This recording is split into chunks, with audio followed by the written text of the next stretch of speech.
I had two fathers, a rich one and a poor one. One was highly educated and intelligent. He had a PhD and completed 4 years of undergraduate work in less than 2 years. The other father never finished the 8th grade. Both men were successful in their careers, working hard all their lives. Both earned substantial incomes, yet one struggled financially all his life. The other would become one of the richest men in Hawaii. One died leaving tens of millions of dollars to his family, charities, and his church. The other left bills to be paid. Both men were strong, charismatic, and influential. Both men offered me advice, but they did not advise the same things. Both men believed strongly in education, but did not recommend the same course of study. If I had had only one dad, I would have had to accept or reject his advice. Having two dads advising me offered me the choice of contrasting points of view, one of a rich man and one of a poor man. Instead of simply accepting or rejecting one or the other, I found myself thinking more, comparing, and then choosing for myself. The problem was, the rich man was not rich yet, and the poor man not yet poor. Both were just starting out in their careers, and both were struggling with money and families. But they had very different points of view about the subject of money. For example, one dad would say, "The love of money is the root of all evil." The other, "The lack of money is the root of all evil." As a young boy, having two strong fathers, both influencing me, was difficult. I wanted to be a good son and listen, but the two fathers did not say the same things. The contrast in their points of view, particularly where money was concerned, was so extreme that I grew curious and intrigued. I began to start thinking for long periods of time about what each was saying. Much of my private time was spent reflecting, asking myself questions such as, "Why does he say that?" And then asking the same question of the other dad's statement. It would have been much easier to simply say, "Yeah, he's right, I agree with that," or to simply reject the point of view by saying, "The old man doesn't know what he's talking about." Instead, having two dads whom I love forced me to think and ultimately choose a way of thinking for myself. As a process, choosing to think for myself turned out to be much more valuable in the long run, rather than simply accepting or rejecting a single point of view. One of the reasons the rich get richer, the poor get poorer, and the middle class struggles in debt is because the subject of money is taught at home, not in school. Most of us learn about money from our parents. So what can a poor parent tell their child about money? They simply say, "Stay in school and study hard." The child may graduate with excellent grades, but with a poor person's financial programming and mindset. It was learned while the child was young. Money is not taught in schools. Schools focus on scholastic and professional skills, but not financial skills. This explains how smart bankers, doctors, and accountants who earned excellent grades in school may still struggle financially all their lives. Our staggering national debt is due in large part to highly educated politicians and government officials making financial decisions with little or no training on the subject of money. I often look ahead to the new millennium and wonder what will happen when we have millions of people who will need financial and medical assistance. They will be dependent upon their families or the government for financial support. What will happen when Medicare and Social Security run out of money? How will a nation survive if teaching children about money continues to be left to parents, most of whom will be, or already are, poor? Because I had two influential fathers, I learned from both of them. I had to think about each dad's advice, and in doing so, I gained valuable insight into the power and effect of one's thoughts on one's life. For example, one dad had a habit of saying, "I can't afford it." The other dad forbade those words to be used. He insisted I say, "How can I afford it?" One is a statement, and the other is a question. One lets you off the hook, and the other forces you to think. My soon-to-be-rich dad would explain that by automatically saying the words, "I can't afford it," your brain stops working. By asking the question, "How can I afford it?" your brain is put to work. He did not mean buy everything you wanted. He was fanatical about exercising your mind. the most powerful computer in the world. My brain gets stronger every day because I exercise it. The stronger it gets, the more money I can make. He believed that automatically saying, "I can't afford it," was a sign of mental laziness. Although both dads worked hard, I noticed that one dad had a habit of putting his brain to sleep when it came to money matters, and the other had a habit of exercising his brain. The long-term result was that one dad grew stronger financially and the other grew weaker. It is not much different from a person who goes to the gym to exercise on a regular basis versus someone who sits on the couch watching television. Proper physical exercise increases your chances for health, and proper mental exercise increases your chances for wealth. Laziness decreases both health and wealth. My two dads had opposing attitudes in thought. One dad thought that the rich should pay more in taxes and take care of those less fortunate. The other said, taxes punish those who produce and reward those who don't produce. One dad recommended, study hard so you can find a good company to work for. The other recommended, study hard so you can find a good company to buy. One dad said, the reason I'm not rich is because I have you kids. The other said, the reason I must be rich is because I have you kids. One dad encouraged talking about money and business at the dinner table. The other forbade the subject of money to be discussed over a meal. One said, when it comes to money, play it safe and don't take risks. The other said, learn to manage risk. One believed, our home is our largest investment and our greatest asset. The other believed, my house is a liability, and if your house is your largest investment, you're in trouble. Both dads paid their bills on time, yet one paid his bills first, while the other paid his bills last. Being a product of two strong dads allowed me the luxury of observing the effects different thoughts have on one's life. I noticed that people really do shape their life through their thoughts. For example, my poor dad always said, I'll never be rich, and that prophecy became reality. My rich dad, on the other hand, always referred to himself as rich. He would say things like, I'm a rich man, and rich people don't do this. Even when he was flat broke, after a major financial setback, he continued to refer to himself as a rich man. He would cover himself by saying, there's a difference between being poor and being broke. Broke is temporary, and poor is eternal. My poor dad would also say, I'm not interested in money, or money doesn't matter. My rich dad always said, money is power. The power of our thoughts may never be measured or appreciated, but it became obvious to me as a young boy to be aware of my thoughts and how I expressed myself. I noticed that my poor dad was poor not because of the amount of money he earned, which was significant, but because of his thoughts and his actions. As a young boy, having two fathers, I became acutely aware of being careful which thoughts I chose to adopt as my own. Whom should I listen to, my rich dad or my poor dad? Although both men had tremendous respect for education and learning, they disagreed on what they thought was important to learn. One wanted me to study hard, earn a degree, and get a good job to work for money. He wanted me to study to become a professional, an attorney, or an accountant, or to go to business school for my MBA. The other encouraged me to study to be rich, to understand how money works, and learn how to have it work for me. I don't work for money, were the words he would repeat over and over. Money works for me.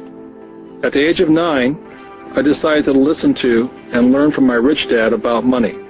In doing so, I chose not to listen to my poor dad, even though he was the one with all the college degrees. Once I made up my mind whom to listen to, my education about money began. My rich dad taught me over a period of 30 years, until I was age 39. He stopped once he realized that I knew and fully understood what he had been trying to drum into my often thick skull. Money is one form of power, but what is more powerful is financial education. Money comes and goes, but if you have the education about how money works, you gain power over it and can begin building wealth.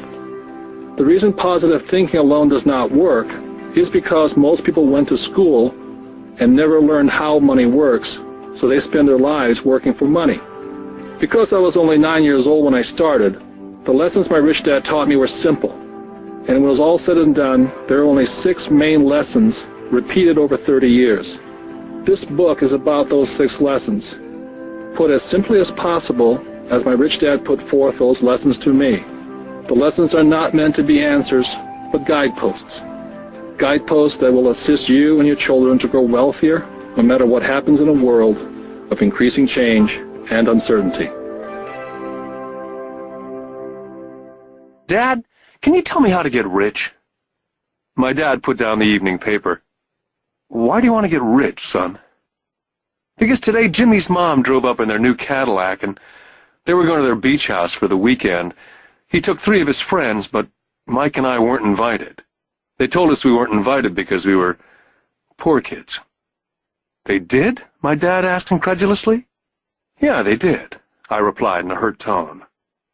My dad silently shook his head, pushed his glasses up the bridge of his nose, and went back to reading his paper. I stood waiting for an answer. The year was 1956. I was 9 years old. By some twist of fate, I attended the same public school where the rich people sent their kids. We were primarily a sugar plantation town. The managers of the plantation and the other affluent people of the town, such as doctors, business owners, and bankers, sent their children to this school, grades 1 to 6. After grade 6, their children were generally sent off to private schools. Because my family lived on one side of the street, I went to this school. Had I lived on the other side of the street, I would have gone to a different school with kids from families more like mine.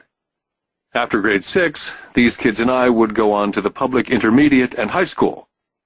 There was no private school for them or for me. My dad finally put down the paper. Well, son, he began slowly, if you want to be rich, you have to learn to make money. How do I make money? I asked. Well, use your head, son, he said, smiling. Which really meant, that's all I'm going to tell you, or, I don't know the answer, so don't embarrass me. The next morning I told my best friend Mike what my dad had said. As best I could tell, Mike and I were the only poor kids in this school. Mike was like me in that he was in this school by a twist of fate. Someone had drawn a jog in a line for the school district, and we wound up in school with the rich kids. So what do we do to make money? Mike asked. I don't know, I said. But do you want to be my partner? He agreed. And so on that Saturday morning, Mike became my first business partner. We spent all morning coming up with ideas on how to make money. Finally, that afternoon, a bolt of lightning came through our heads. It was an idea that Mike had gotten from a science book he'd read. Excitedly, we shook hands, and the partnership now had a business. For the next several weeks, Mike and I ran around our neighborhood, knocking on doors and asking our neighbors if they'd save their toothpaste tubes for us. With puzzled looks, most adults consented with a smile. Some asked us what we were doing, to which we replied, "We can't tell you. It's a business secret." My mom grew distressed as the weeks wore on. We had selected a site next to her washing machine as the place we would stockpile our raw materials. In a brown cardboard box that one time held ketchup bottles, our little pile of used toothpaste tubes began to grow. One day my dad drove up to see 2 9-year-old boys in the driveway with a production line operating at full speed. Fine white powder everywhere. On a long table were small milk cartons from school, and our family's hibachi grill was glowing with red-hot coals at maximum heat. Dad walked up cautiously, having to park the car at the base of the driveway, since the production line blocked the carport. As he got closer, he saw a steel pot sitting on top of the coals, with the toothpaste tubes being melted down. In those days, toothpaste did not come in plastic tubes. The tubes were made of lead. So once the paint was burned off, the tubes were dropped in a small steel pot, melted until they became liquid, and with my mom's pot holders we were pouring the lead through a small hole in the top of the milk cartons. The milk cartons were filled with plaster of Paris. The white powder everywhere was the plaster before we mixed it with water. The milk cartons were the outer containers for plaster of Paris molds. My dad watched as we carefully poured the molten lead through a small hole in the top of the plaster of Paris cube. "What are you boys doing?" he asked with a cautious smile. "We're doing what you told me to do. We're going to be rich," I said. "Yep," said Mike, grinning and nodding his head. "We're partners." "And what is in those plaster molds?" Dad asked. "Watch," I said. "This should be a good batch." With a small hammer, I tapped at the seal that divided the cube in half. Cautiously, I pulled up the top half of the plaster mold, and a lead nickel fell out. "Oh, my God," my dad said. "You're casting nickels out of lead." "That's right," Mike said. "We're making money." My dad smiled and shook his head. Along with a fire and a box of spent toothpaste tubes in front of him were two little boys covered with white dust and smiling from ear to ear. He asked us to put everything down and sit with him on the front step of our house. With a smile, he gently explained what the word counterfeiting meant. Our dreams were dashed. "You mean this is illegal?" asked Mike. "Yes, it is illegal," my dad said gently. "But you boys have shown great creativity and original thought. Keep going. I'm really proud of you." Disappointed, Mike and I sat in silence for about 20 minutes before we began cleaning up our mess. The business was over on opening day. Sweeping the powder up, I looked at Mike and said, "I guess Jimmy and his friends are right. We are poor." My father was just leaving as I said that. "Boys," he said, "you're only poor if you give up. The most important thing is that you did something. Most people only talk and dream of getting rich. You've done something. I'm very proud of the two of you. I will say it again. Keep going. Don't quit." Mike and I stood there in silence. They were nice words, but we still did not know what to do. "So how come you're not rich, Dad?" I asked. "Because I chose to be a school teacher. School teachers really don't think about being rich. We just like to teach. I wish I could help you, but I really don't know how to make money." Mike and I turned and continued our cleanup. "I know," said my dad. "If you boys want to learn how to be rich, don't ask me. Talk to your dad, Mike." "My dad?" asked Mike with a scrunched-up face. "Yeah, your dad," repeated my dad with a smile. "Your dad and I have the same banker, and he raves about your father. He's told me several times that your father is brilliant when it comes to making money. He seems to be building an empire, and I suspect in a few years he will be a very rich man." With that, Mike and I got excited again. With new vigor, we began cleaning up the mess caused by our now-defunct first business. As we were cleaning, we made plans on how and when to talk to Mike's dad. The problem was that Mike's dad worked long hours and often did not come home until late. His father owned warehouses, a construction company, a chain of stores, and 3 restaurants. It was the restaurants that kept him out late. Mike caught the bus home after we had finished cleaning up. He was going to talk to his dad when he got home that night and ask him if he would teach us how to become rich. Mike promised to call as soon as he talked to his dad, even if it was late. The phone rang at 8:30 p.m. Mike's dad had agreed to meet with Mike and me. At 7:30 Saturday morning, I caught the bus to the poor side of town. Michael and I met with his dad that morning at 8 o'clock. He was already busy and had been at work for more than an hour. His construction supervisor was just leaving in his pickup truck as I walked up to his simple, small, and tidy home. Mike met me at the door. "Dad's on the phone, and he said to wait on the back porch," Mike said as he opened the door. The old wooden floor creaked as I stepped across the threshold of his aging house. There was a cheap mat just inside the door. That mat was there to hide the years of wear from countless footsteps that the floor had supported. Although clean, it needed to be replaced. I felt claustrophobic as I entered the narrow living room, which was filled with old, musty, overstuffed furniture that today would be collector's items. Sitting on the couch were 2 women, a little older than my mom. Across from the women sat a man in workman's clothes. They smiled as Mike and I walked past them, heading for the kitchen, which led to the porch that overlooked the backyard. I smiled back shyly. "Who are those people?" I asked. "Oh, they work for my dad. The older man runs his warehouses, and the women are the managers of the restaurants. And you saw the construction supervisor who's working on a road project about 50 miles from here. His other supervisor, who's building a tract of houses, had already left before you got here. Does this go on all the time?" I asked. "Not always, but quite often," said Mike, smiling as he pulled up a chair to sit down next to me. "I asked him if he'd teach us to make money," Mike said. "Oh? And what did he say to that?" I asked with cautious curiosity. "Well, he had a funny look on his face at first, and then he said he would make us an offer." "Oh," I said, rocking my chair back against the wall. I sat there perched on two rear legs of the chair. Mike did the same thing. Suddenly, Mike's dad burst through the rickety screen door and onto the porch. Mike and I jumped to our feet, not out of respect, but because we were startled. "Ready, boys?" Mike's dad asked, as he pulled up a chair to sit down with us. We nodded our heads as we pulled our chairs away from the wall to sit in front of him. He was a big man, about 6 feet tall and 200 pounds. "Mike says that you want to learn how to make money. Is that correct, Robert?" I nodded my head quickly, but with a little intimidation. He had a lot of power behind his words and smile. "Okay, here's my offer. I'll teach you, but I won't do it classroom style. You work for me, and I'll teach you. You don't work for me, I don't teach you. I can teach you faster if you work, and I'm wasting my time if you just want to sit and listen like you do in school. That's my offer. Take it or leave it." May I ask a question first?" I asked. "Nope, take it or leave it. I've got too much work to do to waste my time. If you can't make up your mind decisively, then you'll never learn to make money anyway." "Take it," I said. "Take it," said Mike. "Good," said Mike's dad.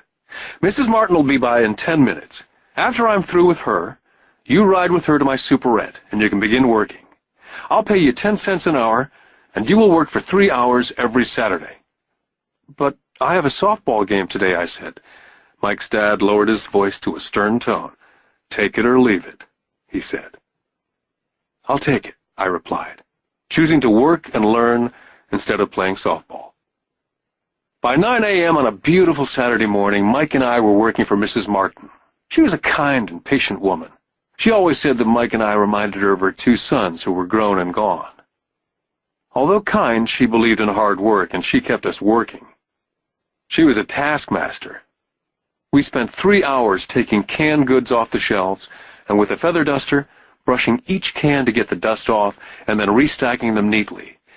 It was excruciatingly boring work. For 3 weeks, Mike and I reported to Mrs. Martin and worked our 3 hours.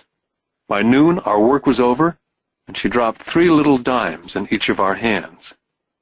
Now, even at the age of 9 in the mid-50s, 30 cents was not too exciting. Comic books cost 10 cents back then, so I usually spent my money on comic books and went home. By Wednesday of the 4th week, I was ready to quit. I had agreed to work only because I wanted to learn to make money from Mike's dad. And now I was a slave for 10 cents an hour. On top of that, I had not seen Mike's dad since that first Saturday. "I'm quitting," I told Mike at lunchtime. The school lunch was miserable. School was boring, and now I didn't even have my Saturdays to look forward to. But it was the 30 cents that really got to me. Mike smiled. "Dad said this would happen. He said to meet with him when you were ready to quit." "What?" I said indignantly. "He's been waiting for me to get fed up?" "Sort of," Mike said. "Dad's kind of different. He teaches differently from your dad. Your mom and dad lecture a lot. My dad is quiet and a man of few words. You just wait till this Saturday. I'll tell him you're ready." "You mean I've been set up?" "No, not really, but maybe. Dad will explain on Saturday." I was ready to face him, and I was prepared. Even my real dad was angry with him.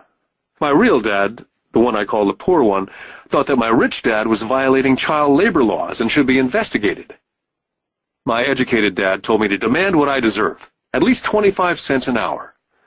My poor dad told me that if I didn't get a raise, I was to quit immediately. At 8 o'clock Saturday morning, I was going through the same rickety door of Mike's house. "Take a seat and wait in line," Mike's dad said as I entered. He turned and disappeared into his little office next to a bedroom. I looked around the room and didn't see Mike anywhere. Feeling awkward, I cautiously sat down next to the same 2 women who were there 4 weeks earlier. They smiled and slid across the couch to make room for me. 45 minutes went by, and I was steaming. The 2 women had met with him and left 30 minutes earlier. An older gentleman was in there for 20 minutes and was also gone. The house was empty, and I sat out in his musty, dark living room on a beautiful, sunny Hawaiian day, waiting to talk to a cheapskate who exploited children. I could hear him rustling around in the office, talking on the phone and ignoring me. I was now ready to walk out, but for some reason I stayed. Finally, 15 minutes later, at exactly 9 o'clock, Rich Dad walked out of his office, said nothing, and signaled with his hand for me to enter his dingy office. "I understand you want a raise or you're going to quit," Rich Dad said as he swiveled in his office chair. "Well, you're not keeping your end of the bargain," I blurted out, nearly in tears. It was really frightening for a 9-year-old boy to confront a grown-up. "You said that you'd teach me if I worked for you." "Well, I've worked for you. I've worked hard. I've given up my baseball games to work for you, and you don't keep your word. You haven't taught me anything. You're a crook like everyone in town thinks you are. You're greedy.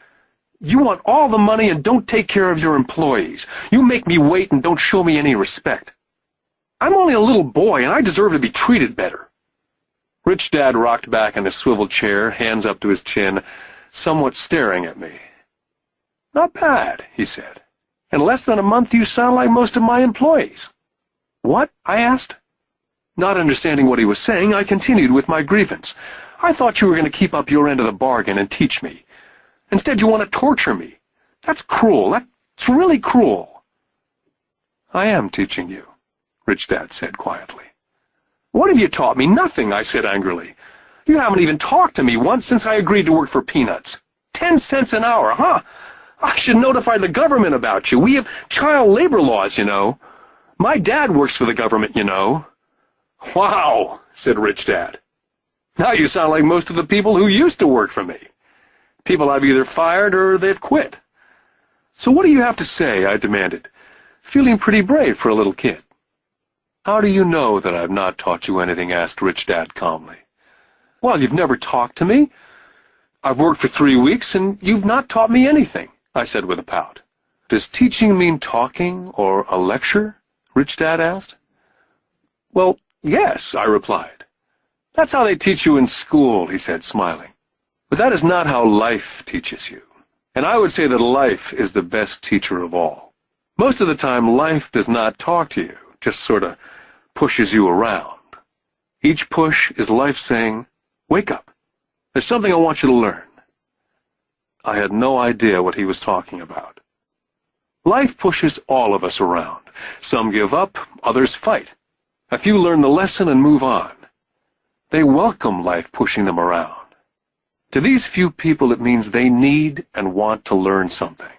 They learn and move on. Most quit, and a few like you fight. Rich Dad stood and shut the creaky old wooden window that needed repair. "If you learn this lesson, you will grow into a wise, wealthy, and happy young man. If you don't, you will spend your life blaming a job, low pay, or your boss for your problems. You'll live life hoping for that big break that'll solve all your money problems." Rich Dad looked over to me to see if I was still listening. His eyes met mine. We stared at each other, streams of communication going between us through our eyes. Finally, I pulled away once I had absorbed his last message. I knew he was right. I was blaming him, and I did ask to learn. I was fighting. Rich Dad continued, "Or if you're the kind of person who has no guts, you just give up every time life pushes you. If you're that kind of person, you'll live all your life playing it safe, doing the right things, saving yourself for some event that never happens. Then you die a boring old man. You'll have lots of friends who'll really like you because you were such a nice, hard-working guy. You spent a life playing it safe, doing the right things. But the truth is, you let life push you into submission. Deep down, you were terrified of taking risks. You really wanted to win, but the fear of losing was greater than the excitement of winning. Deep inside, you and only you will know that you didn't go for it. You chose to play it safe." Our eyes met again. For 10 seconds, we looked at each other, only pulling away once the message was received. "You've been pushing me around?" I asked. "Some people might say that," smiled Rich Dad. "I would say that I just gave you a taste of life." "What taste of life?" I asked, still angry but now curious. You boys are the first people that have ever asked me to teach them how to make money. I have more than 150 employees, and not one of them has asked me what I know about money. They ask me for a job and a paycheck, but never to teach them about money. So most will spend the best years of their lives working for money, not really understanding what it is they're working for. I sat there listening intently. So when Mike told me about you wanting to learn how to make money, I decided to design a course that was close to real life. I could talk till I was blue in the face, but you wouldn't hear a thing. So I decided to let life push you around a bit so you could hear me. That's why I only paid you 10 cents. So what is the lesson I learned from working for only 10 cents an hour, I asked? That you're cheap and exploit your workers? Rich Dad laughed heartily. You'd best change your point of view. Stop blaming me, thinking I'm the problem. If you think I'm the problem, then you have to change me. If you realize that you're the problem, then you can change yourself, learn something, and grow wiser. But you only pay me 10 cents. So what are you learning? Rich Dad asked, smiling. That you're cheap, I said with a sly grin. See, you think I'm the problem, said Rich Dad. But you are. Well, keep that attitude and you learn nothing. Keep the attitude that I'm the problem, and what choices do you have? Well, if you don't pay me more or show me more respect and teach me, I'll quit. Well put, Rich Dad said.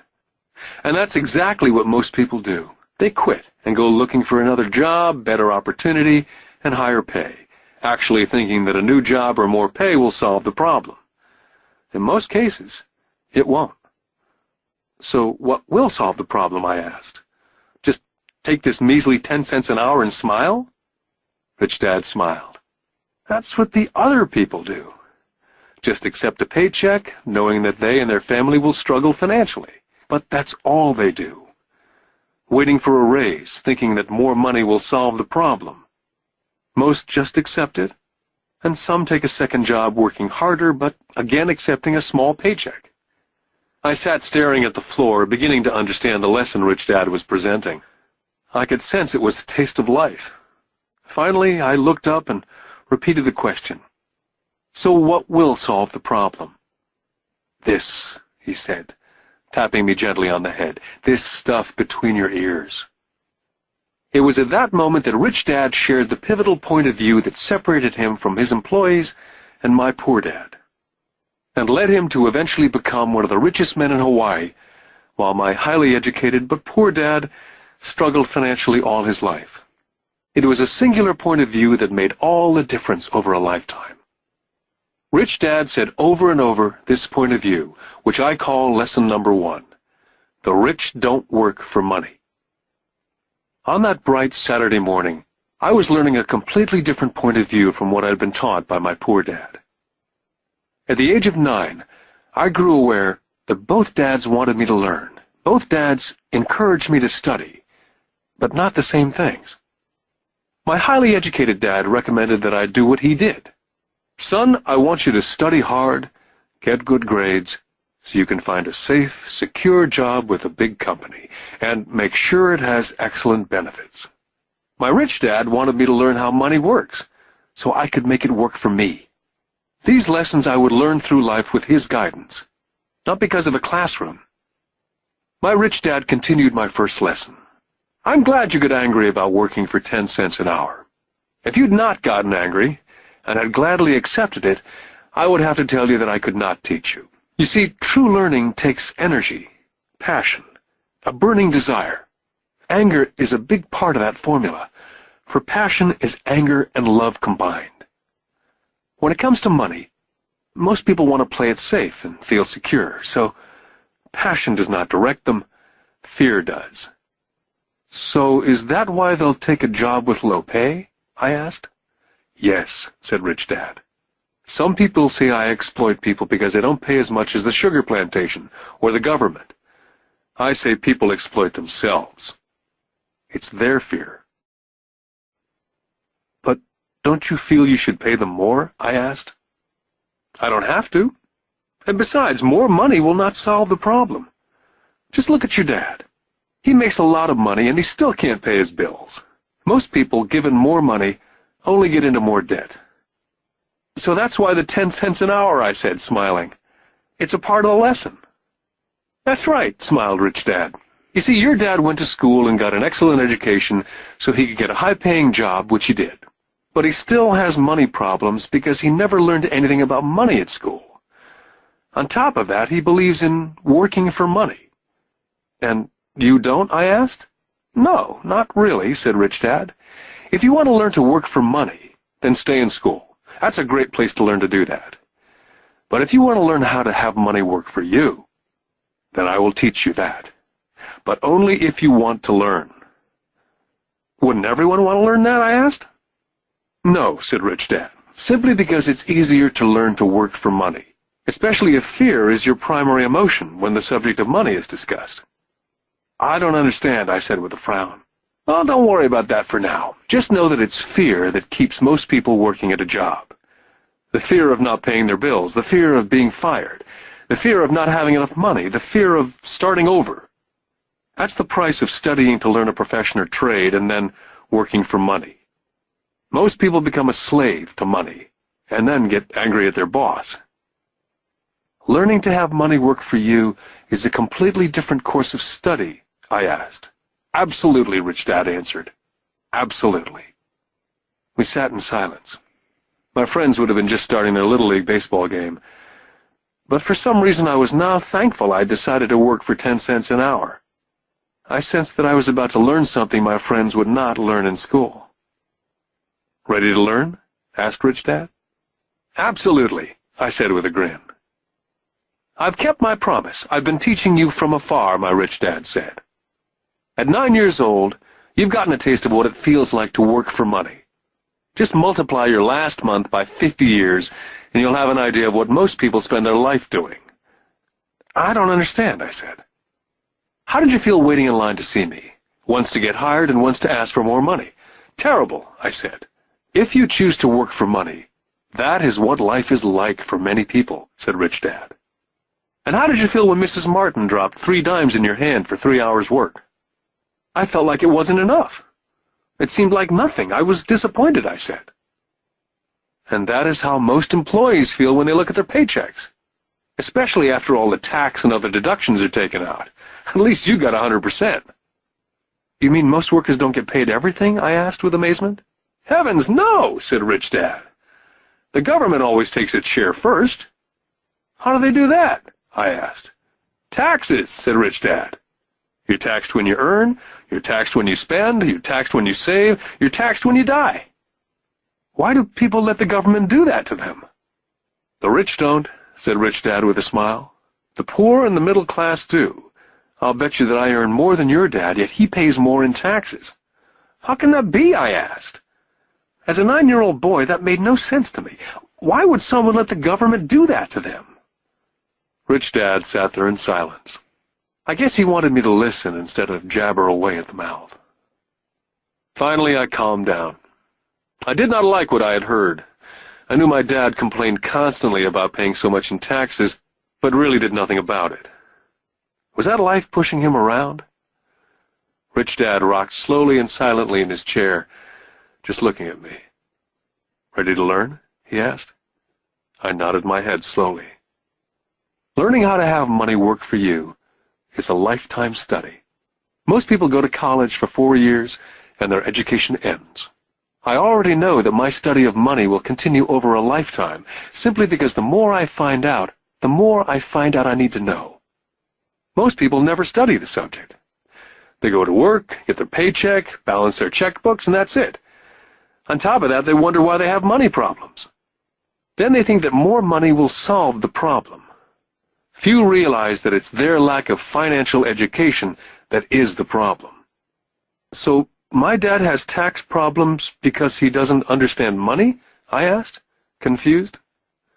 Look, said Rich Dad, taxes are just one small section on learning how to have money work for you.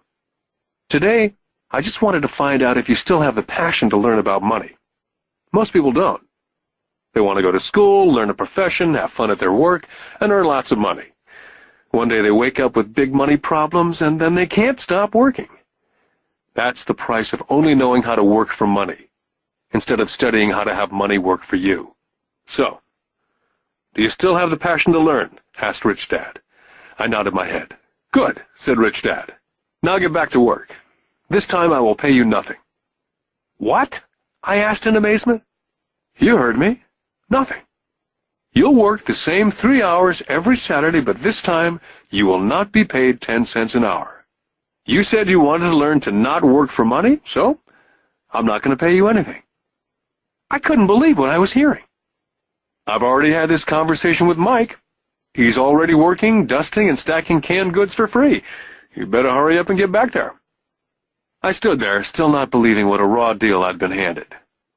Here I came to ask for a raise, and now I was being told to keep working for nothing. Rich Dad tapped me on the head and said, "Use this. Now get out of here." I didn't tell my poor dad I wasn't being paid. He would not have understood, and I did not want to try to explain something that I did not yet understand myself. For 3 more weeks, Mike and I worked for 3 hours every Saturday for nothing. The work didn't bother me, and the routine got easier. It was the missed baseball games and not being able to afford to buy a few comic books that got to me.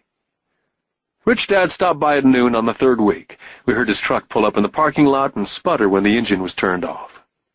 He entered the store and greeted Mrs. Martin with a hug. After finding out how things were going in the store, he reached into the ice cream freezer, pulled out 2 bars, paid for them, and signaled to Mike and me, "Let's go for a walk, boys." We crossed the street, dodging a few cars, and walked across a large grassy field where a few adults were playing softball. Sitting down at a remote picnic table, he handed Mike and me the ice cream bars. "How's it going, boys?"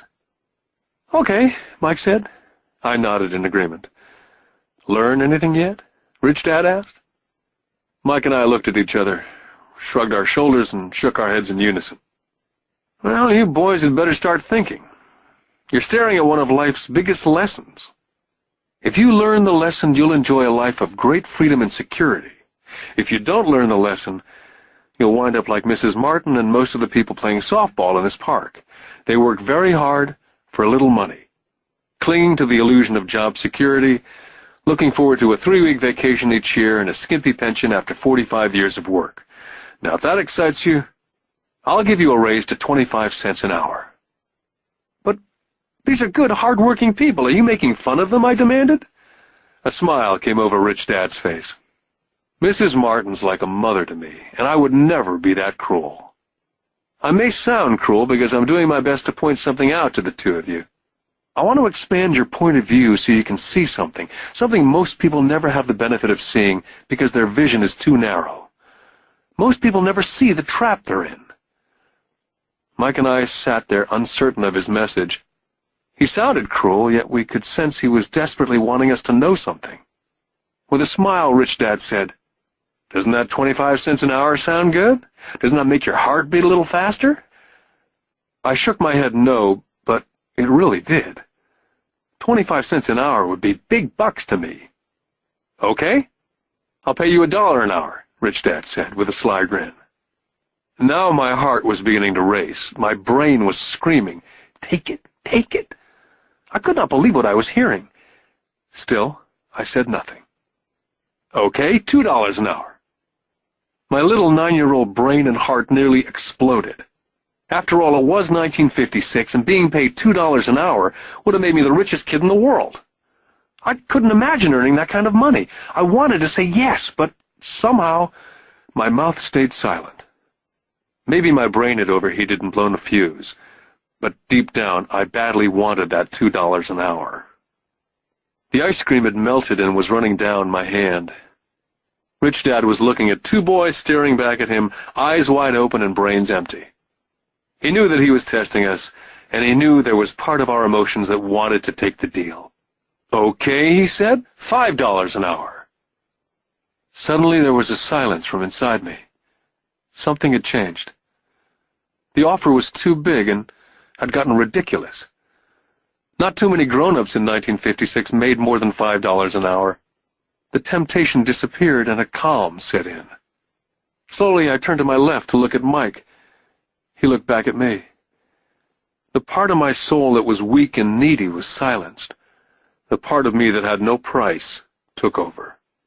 There was a calm and a certainty about money that entered my brain and my soul. I knew Mike had gotten to that point also. "Good," Rich Dad said softly. "Most people have a price. And they have a price because of human emotions named fear and greed. First, the fear of being without money motivates us to work hard. And then once we get that paycheck, greed or desire starts us thinking about all the wonderful things money can buy. The pattern is then set." "What pattern?" I asked. "The pattern of get up, go to work, pay bills, get up, go to work, pay bills." Their lives are then run forever by two emotions, fear and greed. Offer them more money, and they continue the cycle by also increasing their spending. This is what I call the rat race. "There is another way?" Mike asked. "Yes," said Rich Dad slowly, "but only a few people find it." "And what is that way?" Mike asked. "That's what I hope you boys will find out as you work and study with me. That is why I took away all forms of pay." "Any hints?" Mike asked. "We're kind of tired of working hard, especially for nothing." "Well, the first step is telling the truth," said Rich Dad. "We haven't been lying," I said. "I did not say you were lying. I said to tell the truth," Rich Dad came back. "The truth about what?" I asked. "How you're feeling," Rich Dad said. "You don't have to say it to anyone else, just yourself." "You mean the people in this park, the people who work for you, Mrs. Martin, they don't do that?" I asked. "I doubt it," Rich Dad said. "Instead, they feel the fear of not having money. Instead of confronting the fear, they react instead of think. They react emotionally instead of using their heads," Rich Dad said, tapping us on our heads. "Then they get a few bucks in their hands, and again the emotion of joy and desire and greed take over. And again they react instead of think." "So their emotions do their thinking," Mike said. "That's correct," said Rich Dad. "Money is running their lives, and they refuse to tell the truth about that. Money is in control of their emotions, and hence their souls." Rich Dad sat quietly, letting his words sink in. Realizing we had absorbed as much as possible of what he was talking about, Rich Dad said, "I want you boys to avoid that trap. That is really what I want to teach you. Not just to be rich, because being rich does not solve the problem." "It doesn't?" I asked, surprised. "No, it doesn't. Let me finish with the other emotion, which is desire. Some call it greed, but I prefer desire. It's perfectly normal to desire something better, prettier, more fun or exciting. So people also work for money because of desire. They desire money for the joy they think it can buy. But the joy that money brings is often short-lived, and they soon need more money for more joy, more pleasure, more comfort, more security. So they keep working, thinking money will soothe their souls that are troubled by fear and desire, but money cannot do that. Even for rich people?" Mike asked. "Rich people included," said Rich Dad. "In fact, the reason many rich people are rich is not because of desire, but because of fear. They actually think that money can eliminate that fear of not having money, of being poor. So they amass tons of it only to find out that the fear gets worse. They now fear losing it. I have friends who keep on working even though they have plenty. I know people who have millions who are more afraid now than when they were poor. They're terrified of losing all their money. I want to teach you to master the power of money, not be afraid of it. And they don't teach that in school. If you don't learn it, you can become a slave to money." It was finally making sense. He did want us to widen our views, to see what Mrs. Martin could not see, his employees could not see, or my dad for that matter. He used examples that sounded cruel at the time, but I've never forgotten them.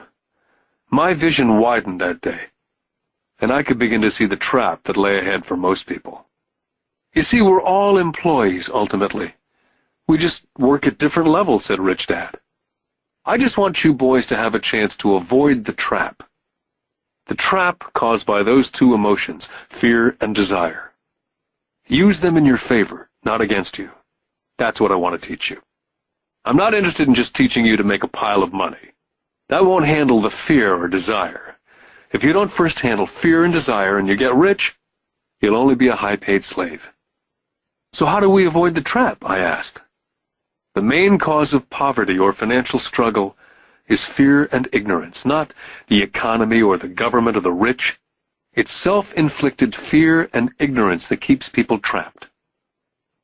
So you boys go to school and get your college degrees. I'll teach you how to stay out of the trap. The pieces of the puzzle were appearing. My highly educated dad had a great education and a great career, but school never told him how to handle money or his fears. It became clear that I could learn different and important things from two fathers. So you've been talking about the fear of not having money. How does the desire of money affect our thinking? Mike asked. How did you feel when I tempted you with a pay raise? Did you notice your desires rising? We nodded our heads. By not giving into your emotions, you were able to delay your reactions and think. That's most important. We will always have emotions of fear and greed.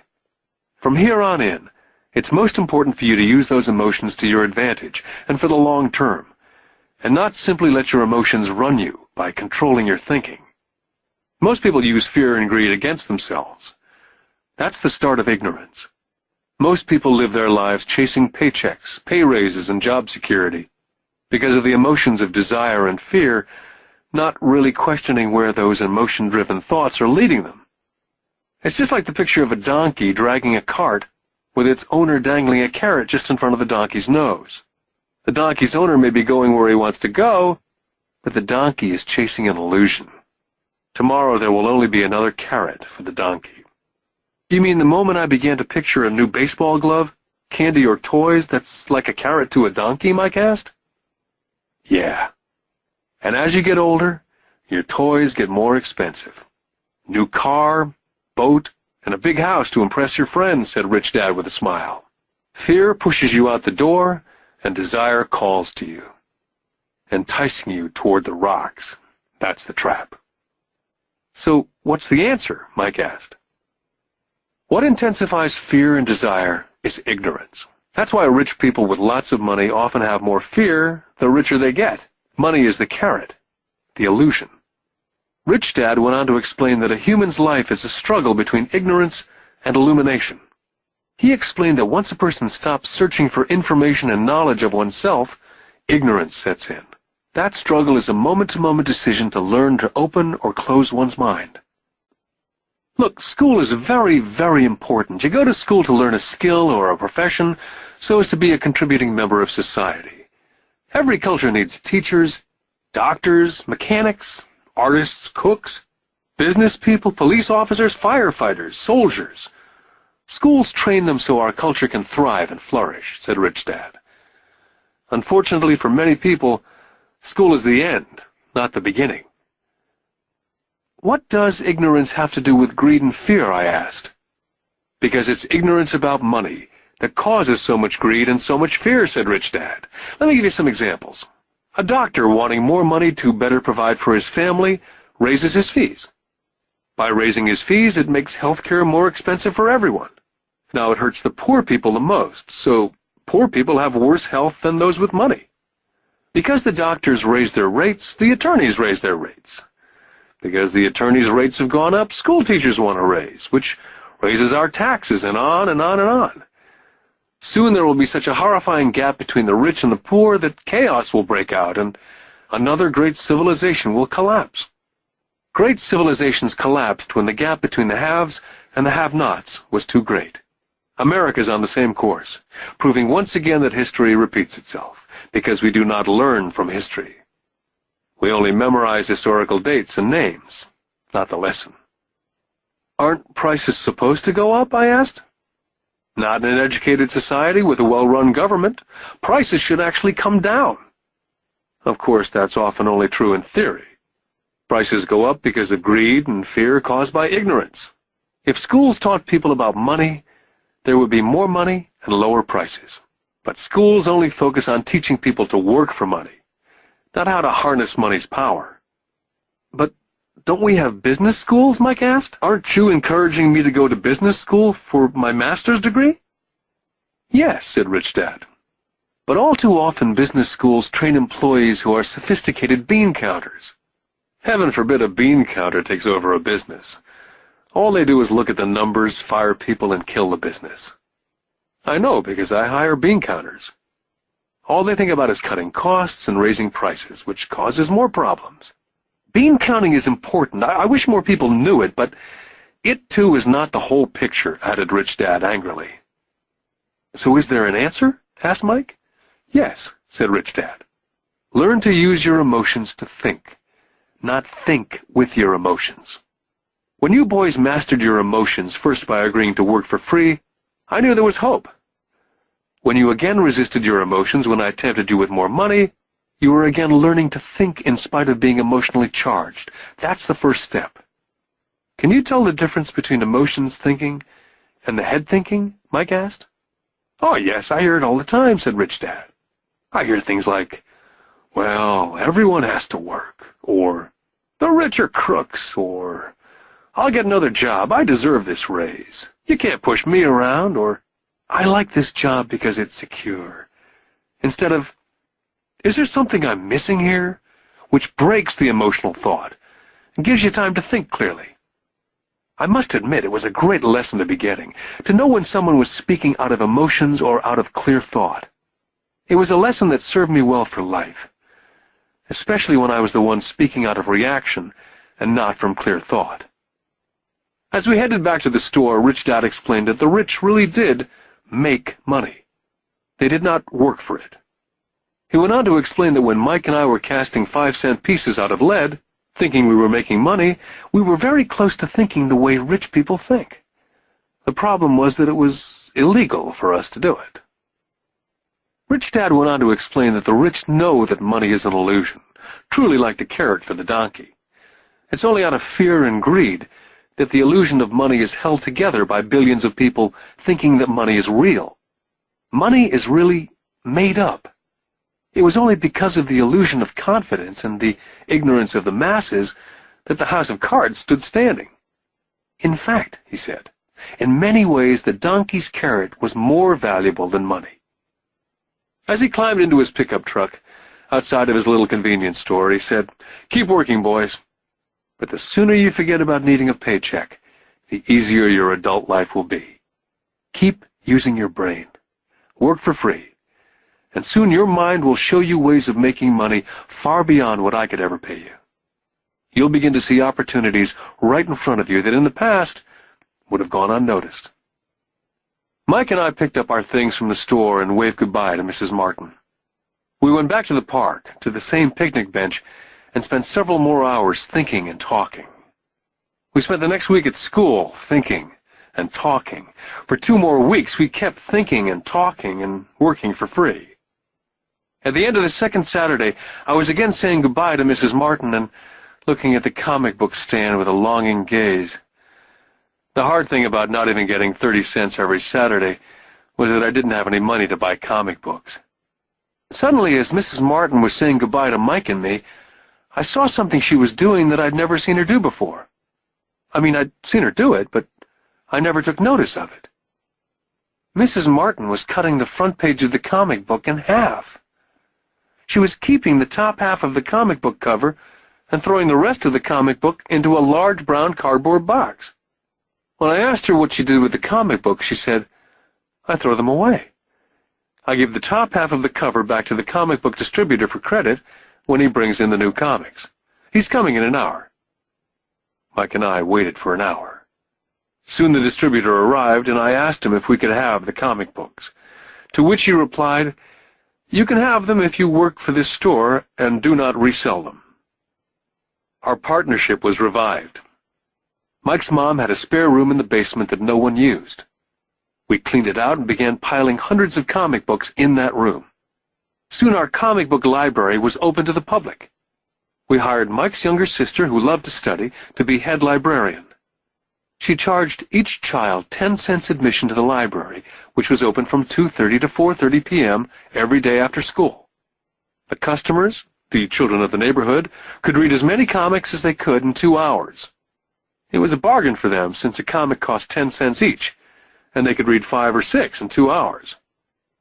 Mike's sister would check the kids as they left to make sure they weren't borrowing any comic books. She also kept the books, logging in how many kids showed up each day, who they were, and any comments they might have. Mike and I averaged $9.50 per week over a 3-month period. We paid his sister $1 a week and allowed her to read the comics for free, which she rarely did since she was always studying. Mike and I kept our agreement by working in the store every Saturday and collecting all the comic books from the different stores. We kept our agreement to the distributor by not selling any comic books. We burned them once they got too tattered.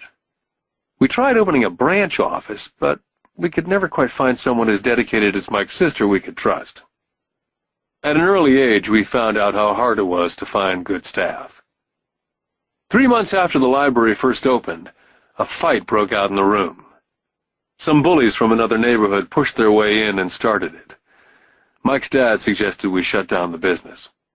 So our comic book business was shut down and we stopped working on Saturdays at the convenience store. Anyway, Rich Dad was excited because he had new things he wanted to teach us. He was happy because we'd learned our first lesson so well. We'd learned to have money work for us. By not getting paid for our work at the store, we were forced to use our imaginations to identify an opportunity to make money.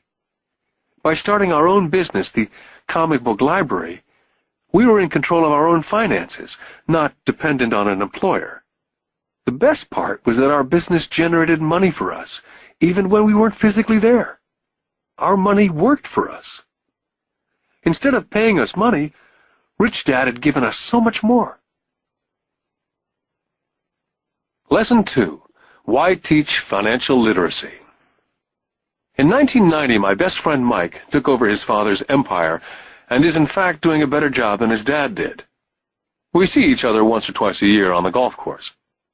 He and his wife are wealthier than you could imagine.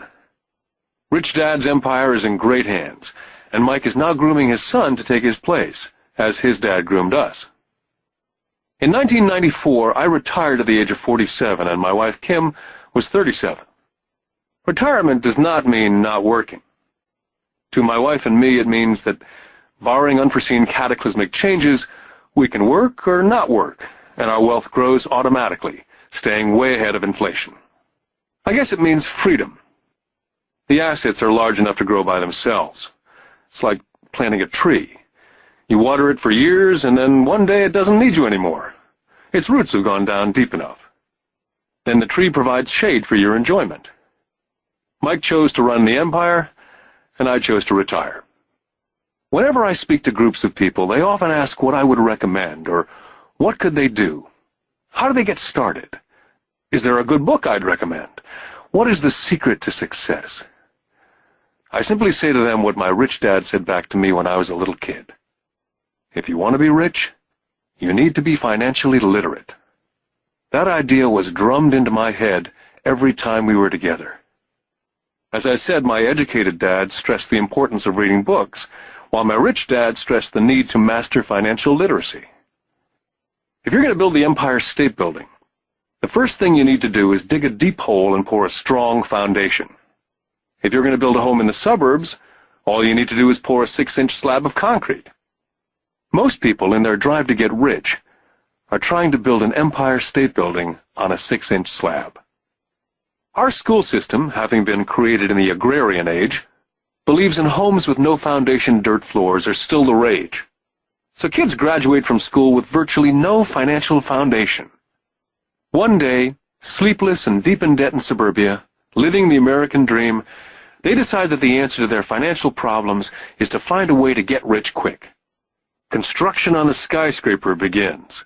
It goes up quickly, and soon, instead of the Empire State Building, we have the Leaning Tower of suburbia. The sleepless nights return. As for Mike and me in our adult years, both of our choices were possible, because we were taught to pour a strong financial foundation when we were just kids. Now, accounting is possibly the most boring subject in the world. It also could be the most confusing. But if you want to be rich, long-term, It could be the most important subject. The question is, how do you take a boring and confusing subject and teach it to kids? The answer is, make it simple. My rich dad poured a strong financial foundation for Mike and me.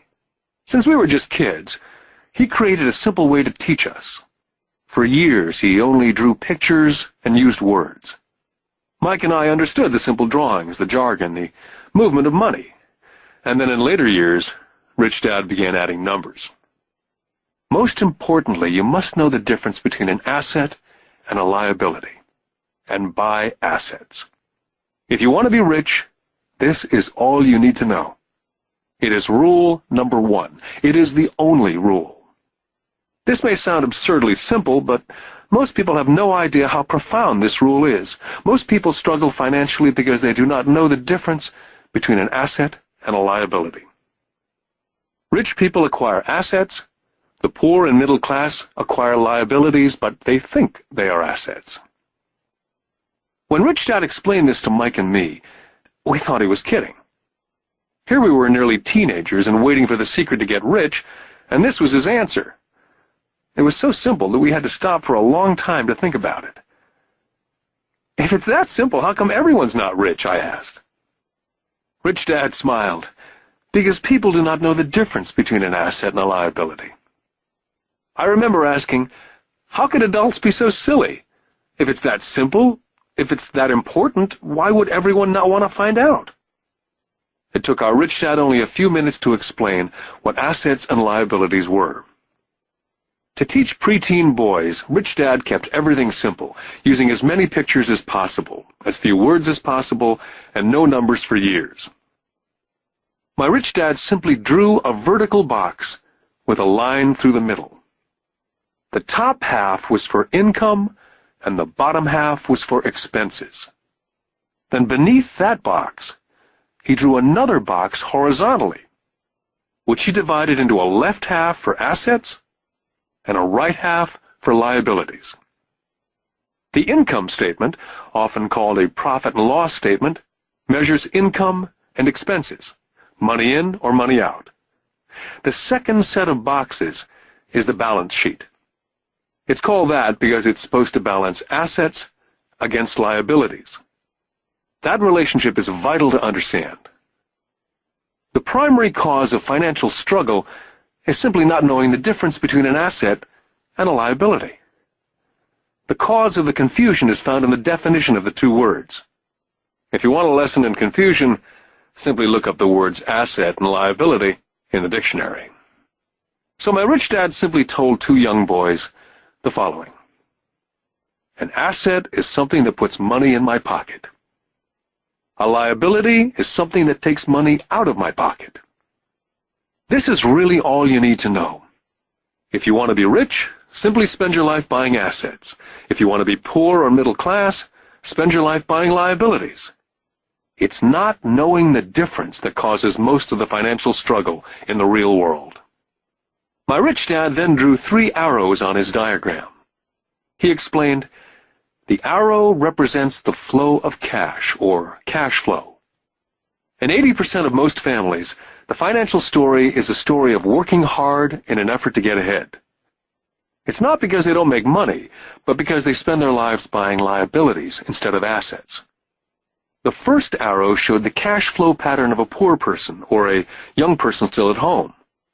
The arrow goes into the income box from a job or salary.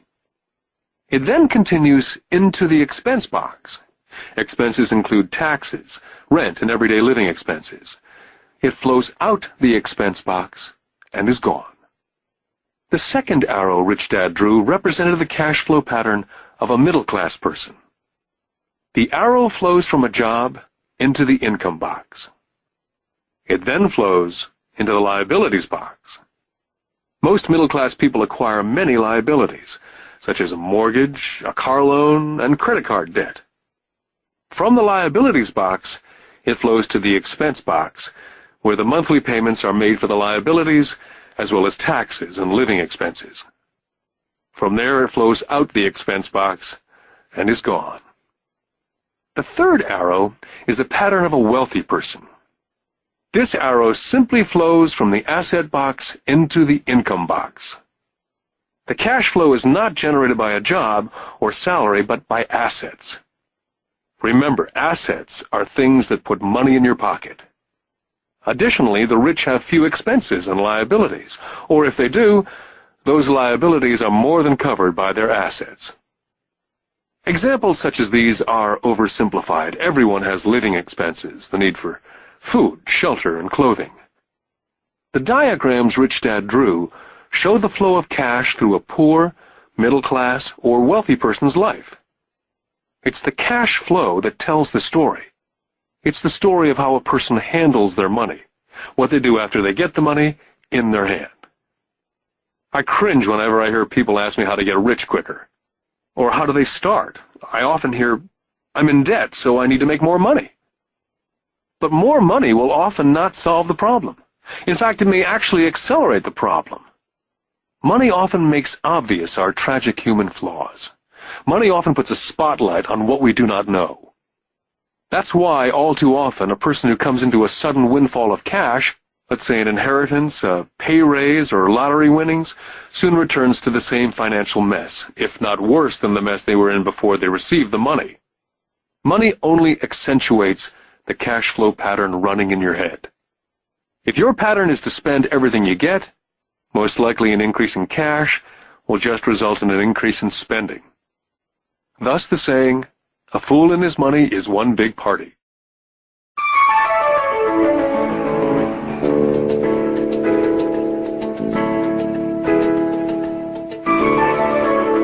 Because students leave school without financial skills, millions of educated people pursue their profession successfully, but later find themselves struggling financially. They work harder but don't get ahead. What's missing from their education is not how to make money, but how to spend money. What to do after you make it. It's called financial aptitude. What to do with the money once you make it, how to keep people from taking it from you, how long you keep it, and how hard that money works for you. Most people cannot tell why they struggle financially because they don't understand cash flow. A person can be highly educated, professionally successful, and financially illiterate. These people often work harder than they need to because they learned how to work hard, but not how to have their money work for them. The moving picture show of hard-working people has a set pattern. Recently married, the happy, highly educated young couple move in together in one of their cramped rented apartments. Immediately they realize that they're saving money, because two can live as cheaply as one. The problem is, the apartment is cramped. They decide to save money to buy their dream home so they can have kids.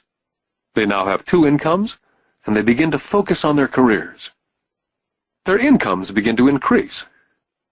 As their incomes go up, their expenses go up as well, so there is little or no money to flow into the asset box. This means the only income they get comes from their jobs. The number one expense for most people is taxes. Many people think it's income tax, but for most Americans, their highest tax is Social Security. As an employee, it appears as if the Social Security tax, combined with the Medicare tax rate, is roughly 7.5%. But it's really 15%, since the employer must match the Social Security amount. In essence, it is money the employer cannot pay you. On top of that, you still have to pay income tax on the amount deducted from your wages for Social Security tax. Income you never receive because it went directly to Social Security through withholding.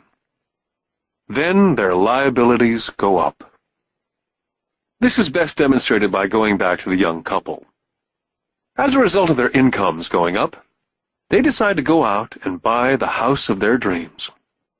Once in their house, they have a new tax, called property tax. Then they buy a new car, new furniture, and new appliances to match their new house.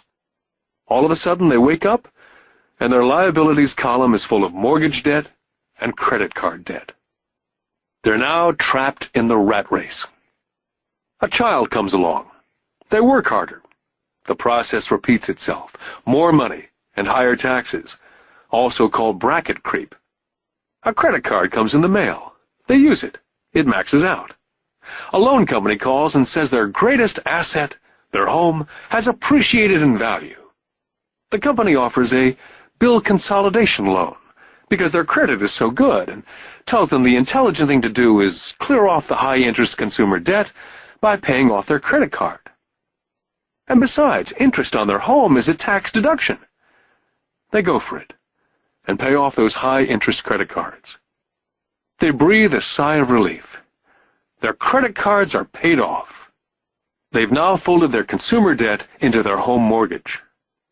Their payments go down because they extend their debt over 30 years. It is the smart thing to do. Their neighbor calls to invite them to go shopping. The Memorial Day sale is on. A chance to save some money. They say to themselves, I won't buy anything, I'll just go look. But just in case they find something, they tuck that clean credit card inside their wallet. I run into this young couple all the time. Their names change, but their financial dilemma is the same. They come to one of my talks to hear what I have to say. They ask me, can you tell us how to make more money? Their spending habits have caused them to seek more income. They don't even know that the trouble is really how they choose to spend the money they do have. And that is the real cause of their financial struggle. It's caused by financial illiteracy and not understanding the difference between an asset and a liability. More money seldom solves someone's money problems. Intelligence solves problems. There's a saying a friend of mine says over and over to people in debt. If you find yourself in a hole, stop digging. The poor and middle class all too often allow the power of money to control them. By simply getting up and working harder, failing to ask themselves if what they do makes sense, they shoot themselves in the foot as they leave for work every morning. By not fully understanding money, the vast majority of people allow the awesome power of money to control them. The power of money is used against them. By the time Mike and I were 16 years old, we began to have problems in school. We were not bad kids. We just began to separate from the crowd. We worked for Mike's dad after school and on the weekends. Mike and I often spent hours after work just sitting at a table with his dad while he held meetings with his bankers, attorneys, accountants, brokers, investors, managers, and employees. We learned more sitting at his meetings than we did in all our years of school, college included. Mike's dad was not school educated, but he was financially educated and successful as a result. He used to tell us over and over again, an intelligent person hires people who are more intelligent than they are. So Mike and I had the benefit of spending hours listening to, and in the process learning from, intelligent people. But because of this, both Mike and I just could not go along with the standard dogma that our teachers preached. Occasionally, Mike or I would ask our teachers how what we studied was applicable, or we asked why we never studied money and how it worked. To the latter question, we often got the answer that money was not important, that if we excelled in our education, the money would follow. The more we knew about the power of money, the more distant we grew from the teachers and our classmates. My highly educated dad never pressured me about my grades. I often wondered why, but we did begin to argue about money. By the time I was 16, I probably had a far better foundation with money than both my mom and dad. I could keep books. I listened to tax accountants, corporate attorneys, bankers, real estate brokers, investors, and so forth. My dad talked to teachers. One day, my dad was telling me why our home was his greatest investment. A not too pleasant argument took place when I showed him why I thought a house was not a good investment. The argument illustrated the difference in perception between my rich dad and my poor dad when it came to their homes. Poor dad thought his house was an asset and listed it in the asset box, and the rich dad thought it was a liability and put his home in the liability box. I remember when I drew a diagram for my dad showing him the direction of cash flow. I also showed him the ancillary expenses that went along with owning the home. A bigger home meant bigger expenses, and the cash flow kept going out through the expense column. Today I am still challenged on the idea of a house not being an asset. And I know that for many people, it's their dream as well as their largest investment. And owning your own home is better than nothing. I simply offer an alternate way of looking at this popular dogma. My wife and I would love a bigger, more flashy house to impress the Joneses, but we know it is not an asset. It's a liability, since it takes money out of our pocket. So here's the argument I put forth. I really do not expect most people to agree with it, because a nice home is an emotional thing. And when it comes to money, high emotions tend to lower financial intelligence. When it comes to houses, I point out that most people work all their lives paying for a home they never own. In other words, most people buy a new house every so many years, each time incurring a new 30-year loan to pay off the previous one. Even though people receive a tax deduction for interest on mortgage payments, they pay for all their other expenses with after-tax dollars, even after they pay off their mortgage. Then there are property taxes. My wife's parents were shocked when the property taxes on their home went to $1,000 a month. This was after they'd retired, so the increase put a strain on their retirement budget, and they felt forced to move. Also, houses do not always go up in value. I still had friends who owe $1 million for a home that will today sell for only $700,000. Finally, the greatest losses of all are those from missed opportunities. If all your money is tied up in your house, you may be forced to work harder because your money continues blowing out of the expense column instead of adding to the asset column. The classic middle-class cash flow pattern. If a young couple would put more money into their asset column early on, their later years would get easier, especially as they prepared to send their children to college. Their assets would have grown and would be available to help cover expenses. All too often, a house only serves as a vehicle for incurring a home equity loan to pay for mounting expenses. In summary, the end result in making a decision to own a house that is too expensive in lieu of starting an investment portfolio early on impacts an individual in at least the following 3 ways. Number 1, loss of time, during which other assets could have grown in value. Number 2, loss of additional capital, which could have been invested instead of paying for high-maintenance expenses related directly to the home. Number 3, loss of education. Too often people count their house, savings, and retirement plan as all they have in their asset column. Because they have no money to invest, they simply do not invest. This costs them investment experience. Most never become what the investment world calls a sophisticated investor. And the best investments are usually first sold to sophisticated investors, who then turn around and sell them to the people playing it safe. My educated dad's personal financial statement best demonstrates the life of someone in the rat race.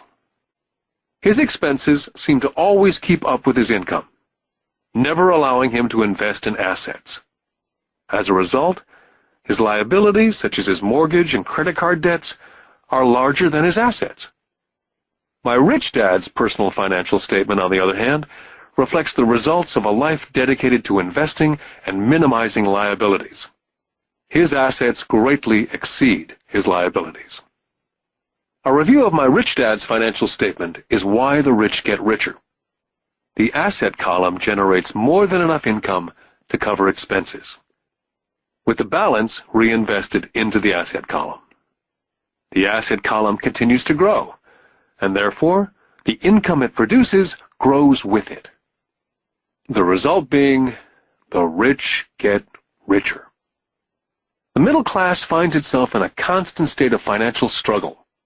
Their primary income is through wages, and as their wages increase, so do their taxes. Their expenses tend to increase in equal increments as their wages increase, hence the phrase, the rat race. They treat their home as their primary asset instead of investing in income-producing assets. Remember, The most important rule is to know the difference between an asset and a liability. Once you understand the difference, concentrate your efforts on only buying income-generating assets. That's the best way to get started on a path to becoming rich. Keep doing that, and your asset column will grow. Focus on keeping liabilities and expenses down. This will make more money available to continue pouring into the asset column. This pattern of treating your home as an investment, and the philosophy that a pay raise means you can buy a larger home or spend more, is the foundation of today's debt-ridden society.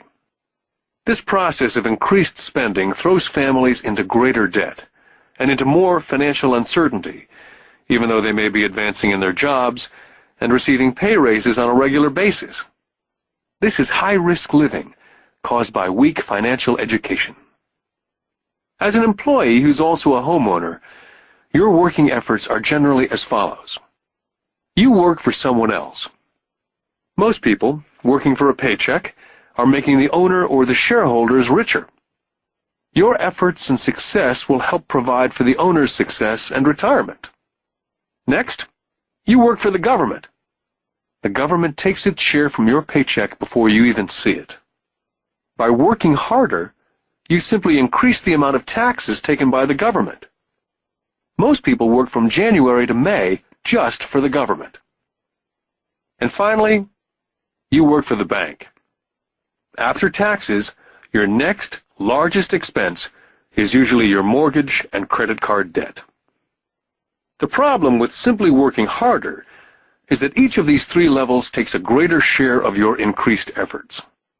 You need to learn how to have your increased efforts benefit you and your family directly.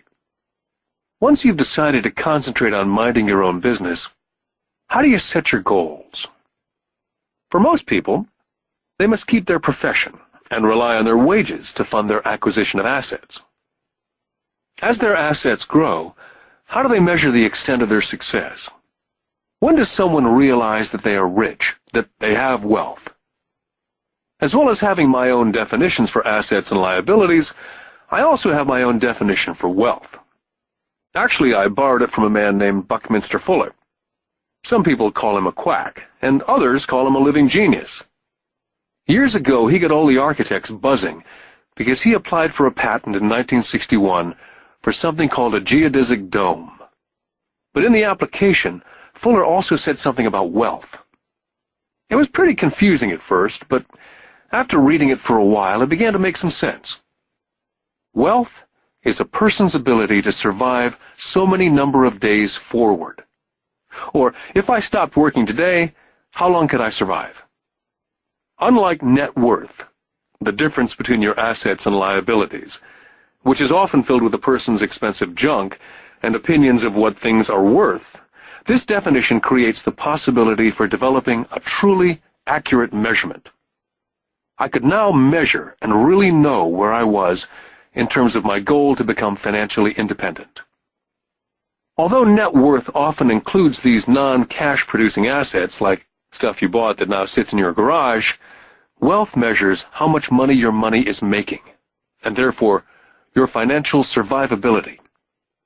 Wealth is the measure of the cash flow from the asset column compared with the expense column.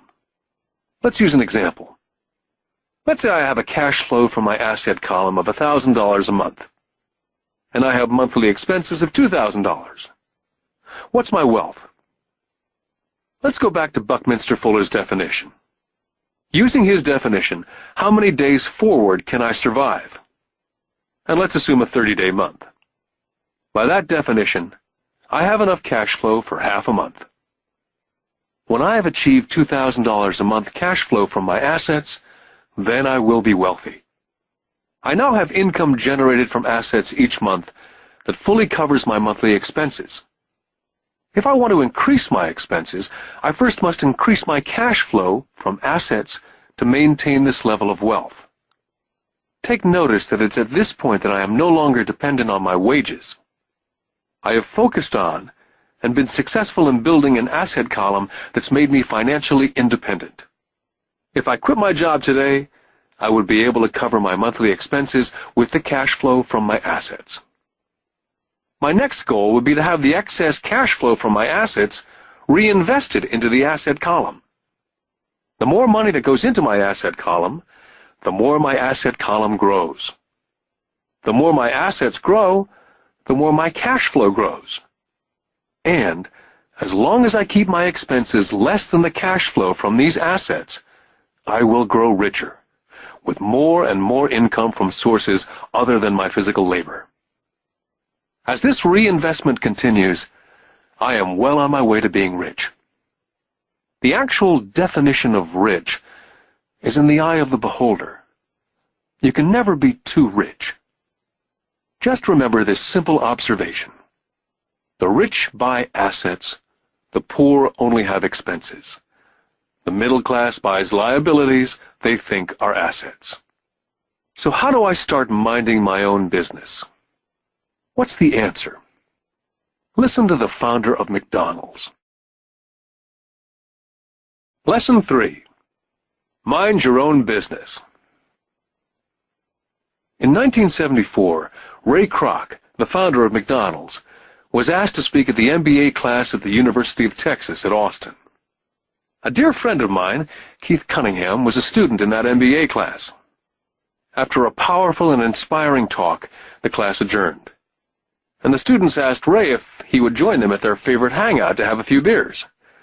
Ray graciously accepted. "What business am I in?" Ray asked, once the group had all their beers in hand. Everyone laughed, said Keith. Most of the MBA students thought Ray was just fooling around. No one answered, so Ray asked the question again. "What business do you think I'm in?" The students laughed again.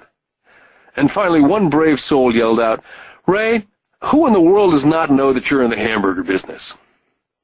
Ray chuckled. "That's what I thought you'd say." He paused, and then quickly said, "Ladies and gentlemen, I'm not in the hamburger business. My business is real estate." McDonald's today is the largest single owner of real estate in the world, owning even more than the Catholic Church. Today, McDonald's owns some of the most valuable intersections and street corners in America, as well as in other parts of the world. Keith said it was one of the most important lessons in his life. Today, Keith owns car washes, but his business is the real estate under those car washes. The previous chapter ended with a statement illustrating that most people work for everyone but themselves. They work first for the owners of the company, then for the government through taxes, and finally for the bank that owns their mortgage. As a young boy, we did not have a McDonald's nearby. Yet my rich dad was responsible for teaching Mike and me the same lesson that Ray Kroc talked about at the University of Texas. It is secret number 3 of the rich. The secret is, mind your own business. Financial struggle is often directly the result of people working all their life for someone else. Many people will have nothing at the end of their working days. Our current educational system focuses on preparing today's youth to get good jobs by developing scholastic skills. Their lives will revolve around their wages, or, as described earlier, their income column. And, after developing scholastic skills, they go on to higher levels of schooling to enhance their professional abilities. They study to become engineers, scientists, cooks, police officers, artists, writers, and so on. These professional skills allow them to enter the workforce and work for money. There's a big difference between your profession and your business. Often I ask people, "What's your business?" And they will say, "Oh, I'm a banker." Then I ask them if they own the bank. And they usually respond, "No, I work there." In that instance, they've confused their profession with their business. Their profession may be a banker, but they still need their own business. Ray Kroc was clear on the difference between his profession and his business. His profession was always the same. He was a salesman. At one time he sold mixers for milkshakes, and soon thereafter he was selling hamburger franchises. But while his profession was selling hamburger franchises, his business was the accumulation of income-producing real estate. To become financially secure, A person needs to mind their own business. Your business revolves around your asset column, as opposed to your income column. As stated earlier, the number one rule is to know the difference between an asset and a liability, and to buy assets. The rich focus on their asset columns, while everyone else focuses on their income statements. That's why we hear so often, "I need a raise. If only I had a promotion. I'm going back to school to get more training so I can get a better job. I'm going to work overtime. Maybe I can get a second job. I'm quitting in 2 weeks. I found a job that pays more." In some circles, these are sensible ideas. Yet if you listen to Ray Kroc, you're still not minding your own business. These ideas all still focus on the income column, and will only help a person become more financially secure if the additional money is used to purchase income-generating assets. The primary reason the majority of the poor and middle class are fiscally conservative, which means I can't afford to take risks, is that they have no financial foundation. They have to cling to their jobs. They have to play it safe. When downsizing became the in thing to do, millions of workers found out that their largest so-called asset, their home, was eating them alive. Their asset, called a house, still cost them money every month. Their car, another asset, was eating them alive. The golf clubs in the garage that cost $1,000 were not worth $1,000 anymore. Without job security, they had nothing to fall back on. What they thought were assets could not help them survive in a time of financial crisis. So many people have put themselves in deep financial trouble when they run short of income. To raise cash, they sell their assets. First, their personal assets can generally be sold for only a fraction of the value that's listed in their personal balance sheet. Or if there's a gain on the sale of the assets, they're taxed on the gain. So again, the government takes its share of the gain, thus reducing the amount available to help them out of debt. That's why I say someone's net worth is often worth less than they think. Start minding your own business. Keep your daytime job, but start buying real assets, not liabilities or personal effects that have no real value once you get them home. A new car loses nearly 25% of the price you pay for it the moment you drive it off the lot. It's not a true asset, even if your banker lets you list it as one. My $400 new titanium driver was worth $150 the moment I teed off. For adults, keep your expenses low, reduce your liabilities, and diligently build a base of solid assets. For young people who've not yet left home, it's important for parents to teach them the difference between an asset and a liability.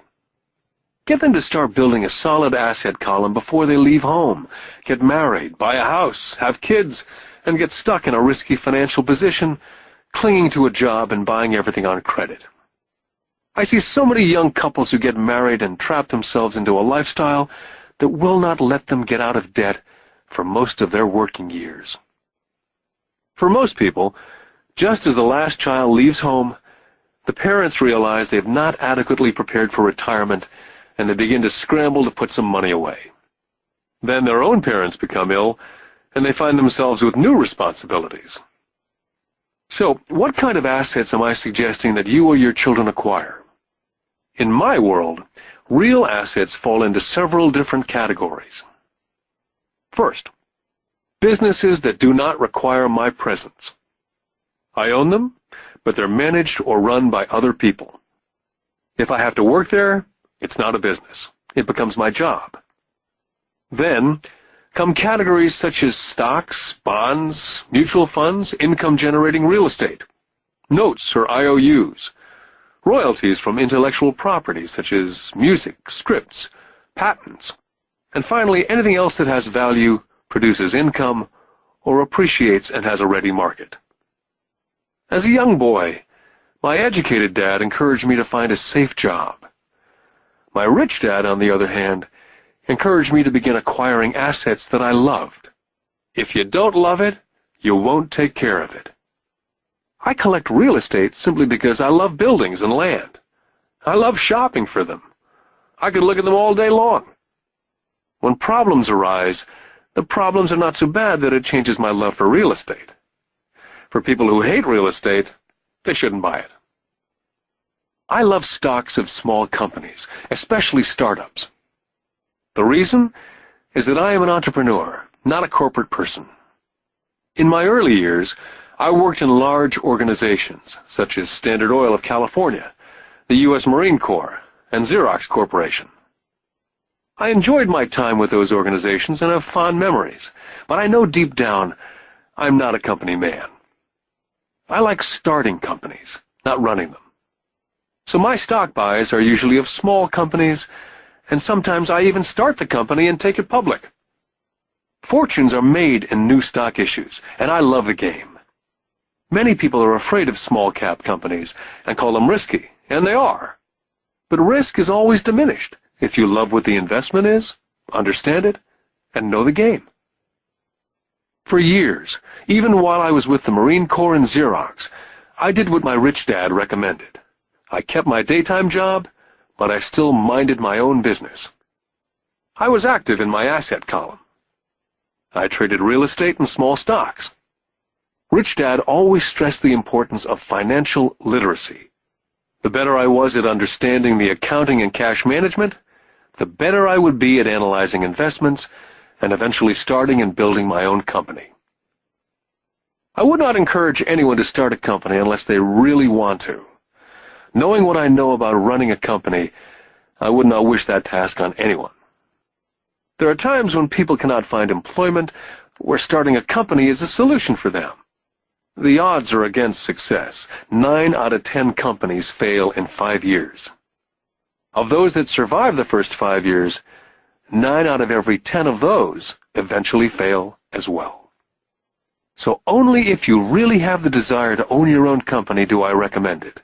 Otherwise, keep your daytime job and mind your own business. When I say mind your own business, I mean to build and keep your asset column strong. Once a dollar goes into it, never let it come out. Think of it this way. Once a dollar goes into your asset column, it becomes your employee. The best thing about money is that it works 24 hours a day and can work for generations. Keep your daytime job, be a great hard-working employee, but keep building that asset column. As your cash flow grows, you can buy some luxuries. An important distinction is that rich people buy luxuries last, while the poor and middle class tend to buy luxuries first. The poor and middle class often buy luxury items such as big houses, diamonds, furs, jewelry, or boats because they want to look rich. They look rich, but in reality they just get deeper in debt on credit. The old money people, the long-term rich, built their asset column first. Then the income generated from the asset column bought their luxuries. The poor and middle class buy luxuries with their own sweat, blood, and children's inheritance. A true luxury is a reward for investing in and developing a real asset. For example, when my wife and I had extra money coming from our apartment houses, she went out and bought her Mercedes. It didn't take any extra work or risk on her part, because the apartment house bought the car. She did, however, have to wait for it for 4 years while the real estate investment portfolio grew and finally began throwing off enough extra cash flow to pay for the car. But the luxury, the Mercedes, was a true reward because she had proved she knew how to grow her asset column. That car now means a lot more to her than simply another pretty car. It means she used her financial intelligence to afford it. What most people do is they impulsively go out and buy a new car or some other luxury on credit. They may feel bored and just want a new toy. Buying a luxury on credit often causes a person to sooner or later actually resent that luxury because the debt on the luxury becomes a financial burden. After you've taken the time and invested in and built your own business, you're now ready to add the magic touch, the biggest secret of the rich. The secret that puts the rich way ahead of the pack. The reward at the end of the road for diligently taking the time to mind your own business. Lesson 4. The history of taxes and the power of corporations. I remember in school being told the story of Robin Hood and his merry men. My school teacher thought it was a wonderful story of a romantic hero, a Kevin Costner type, who robbed from the rich and gave to the poor. My rich dad did not see Robin Hood as a hero. He called Robin Hood a crook. Robin Hood may be long gone, but his followers live on. How often I still hear people say, "Why don't the rich pay for it?" Or, "The rich should pay more in taxes and give it to the poor." It's this idea of Robin Hood, or taking from the rich to give to the poor, that has caused the most pain for the poor and the middle class. The reason the middle class is so heavily taxed is because of the Robin Hood ideal. The real reality is that the rich are not taxed. It's the middle class who pays for the poor, especially the educated upper-income middle class. Again, to understand fully how things happen, we need to look at the historical perspective. We need to look at the history of taxes. Although my highly educated dad was an expert on the history of education, my rich dad fashioned himself as an expert on the history of taxes. Rich Dad explained to Mike and me that in England and America originally, there were no taxes. Occasionally, there were temporary taxes levied in order to pay for wars. The king or the president would put the word out and ask everyone to chip in. Taxes were levied in Britain for the fight against Napoleon from 1799 to 1816. And in America, taxes were levied to pay for the Civil War from 1861 to 1865. In 1874, England made income tax a permanent levy on its citizens. In 1913, an income tax became permanent in the United States with the adoption of the 16th Amendment to the Constitution. What these historical dates fail to reveal is that both of these taxes were initially levied against only the rich. It was this point that Rich Dad wanted Mike and me to understand. He explained that the idea of taxes was made popular and accepted by the majority by telling the poor and the middle class that taxes were created only to punish the rich. This is how the masses voted for the law, and it became constitutionally legal. Although it was intended to punish the rich, in reality it wound up punishing the very people who voted for it, the poor and the middle class. Once government got a taste of money, the appetite grew, said Rich Dad. Your dad and I are exactly opposite. He's a government bureaucrat, and I'm a capitalist. We get paid, and our success is measured on opposite behaviors. He gets paid to spend money and hire people. The more he spends and the more people he hires, the larger his organization becomes. In the government, the larger his organization, the more he's respected. On the other hand, within my organization, the fewer people I hire and the less money I spend, the more I'm respected by my investors. That's why I don't like government people. They have different objectives from most business people. As the government grows, more and more tax dollars will be needed to support it. As I said, the passage of taxes was only possible because the masses believed in the Robin Hood theory of economics, which was to take from the rich and give to everyone else. The problem was that the government's appetite for money was so great that taxes soon needed to be levied on the middle class, and from there it kept trickling down.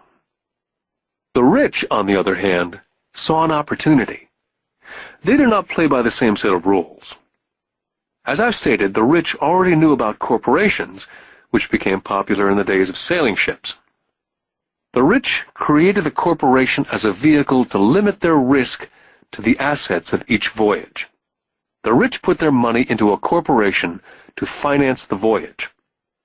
The corporation would then hire a crew to sail to the New World to look for treasures.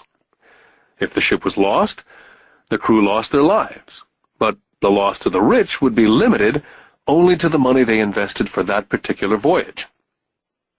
It's the knowledge of the power of the legal structure of the corporation that really gives the rich a vast advantage over the poor and the middle class. Having two fathers teaching me, one a socialist and the other a capitalist, I quickly began to realize that the philosophy of the capitalist made more financial sense to me.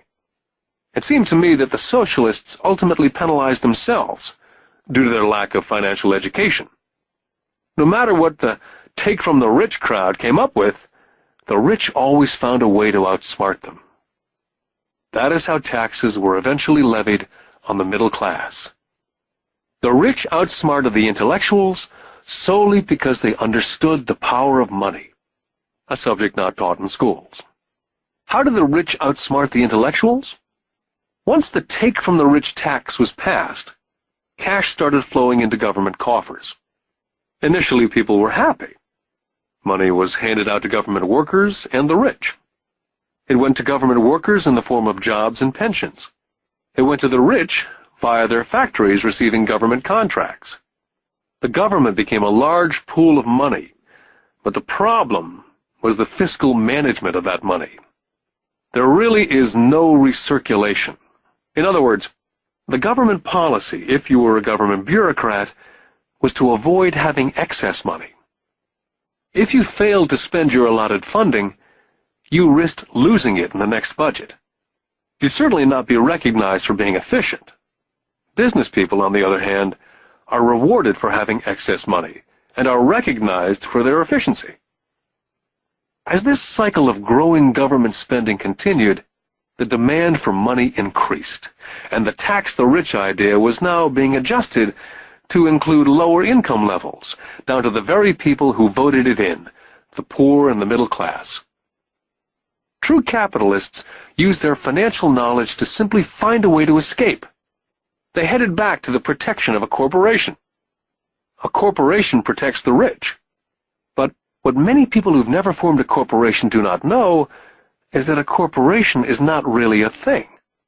A corporation is merely a file folder with some legal documents in it, sitting in some attorney's office registered with a state government agency. It's not a big building with the name of the corporation on it.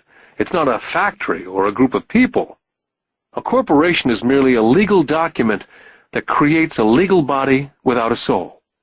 The wealth of the rich was once again protected. Once again, the use of corporations became popular once the permanent income laws were passed, because the income tax rate of the corporation was less than the individual income tax rates. In addition, as I said earlier, certain expenses could be paid with pre-tax dollars within the corporation. This war between the haves and the have-nots has been going on for hundreds of years. It's the take-from-the-rich crowd versus the rich. The battle is waged whenever and wherever laws are made. The battle will go on forever. The problem is, the people who lose are the uninformed, the ones who get up every day and diligently go to work and pay taxes. If they only understood the way the rich play the game, they could play it too. Then they would be on their way to their own financial independence. This is why I cringe every time I hear a parent advise their children to go to school so they can find a safe, secure job. An employee with a safe, secure job without financial aptitude has no escape. Average Americans today work 5 to 6 months for the government before they make enough to cover their taxes. In my opinion, that is a long time. The harder you work, the more you pay the government. That's why I believe that the idea of take from the rich backfired on the very people who voted it in. Every time people try to punish the rich don't simply comply, they react. They have the money, power, and intent to change things. They do not just sit there and voluntarily pay more taxes. They search for ways to minimize their tax burden.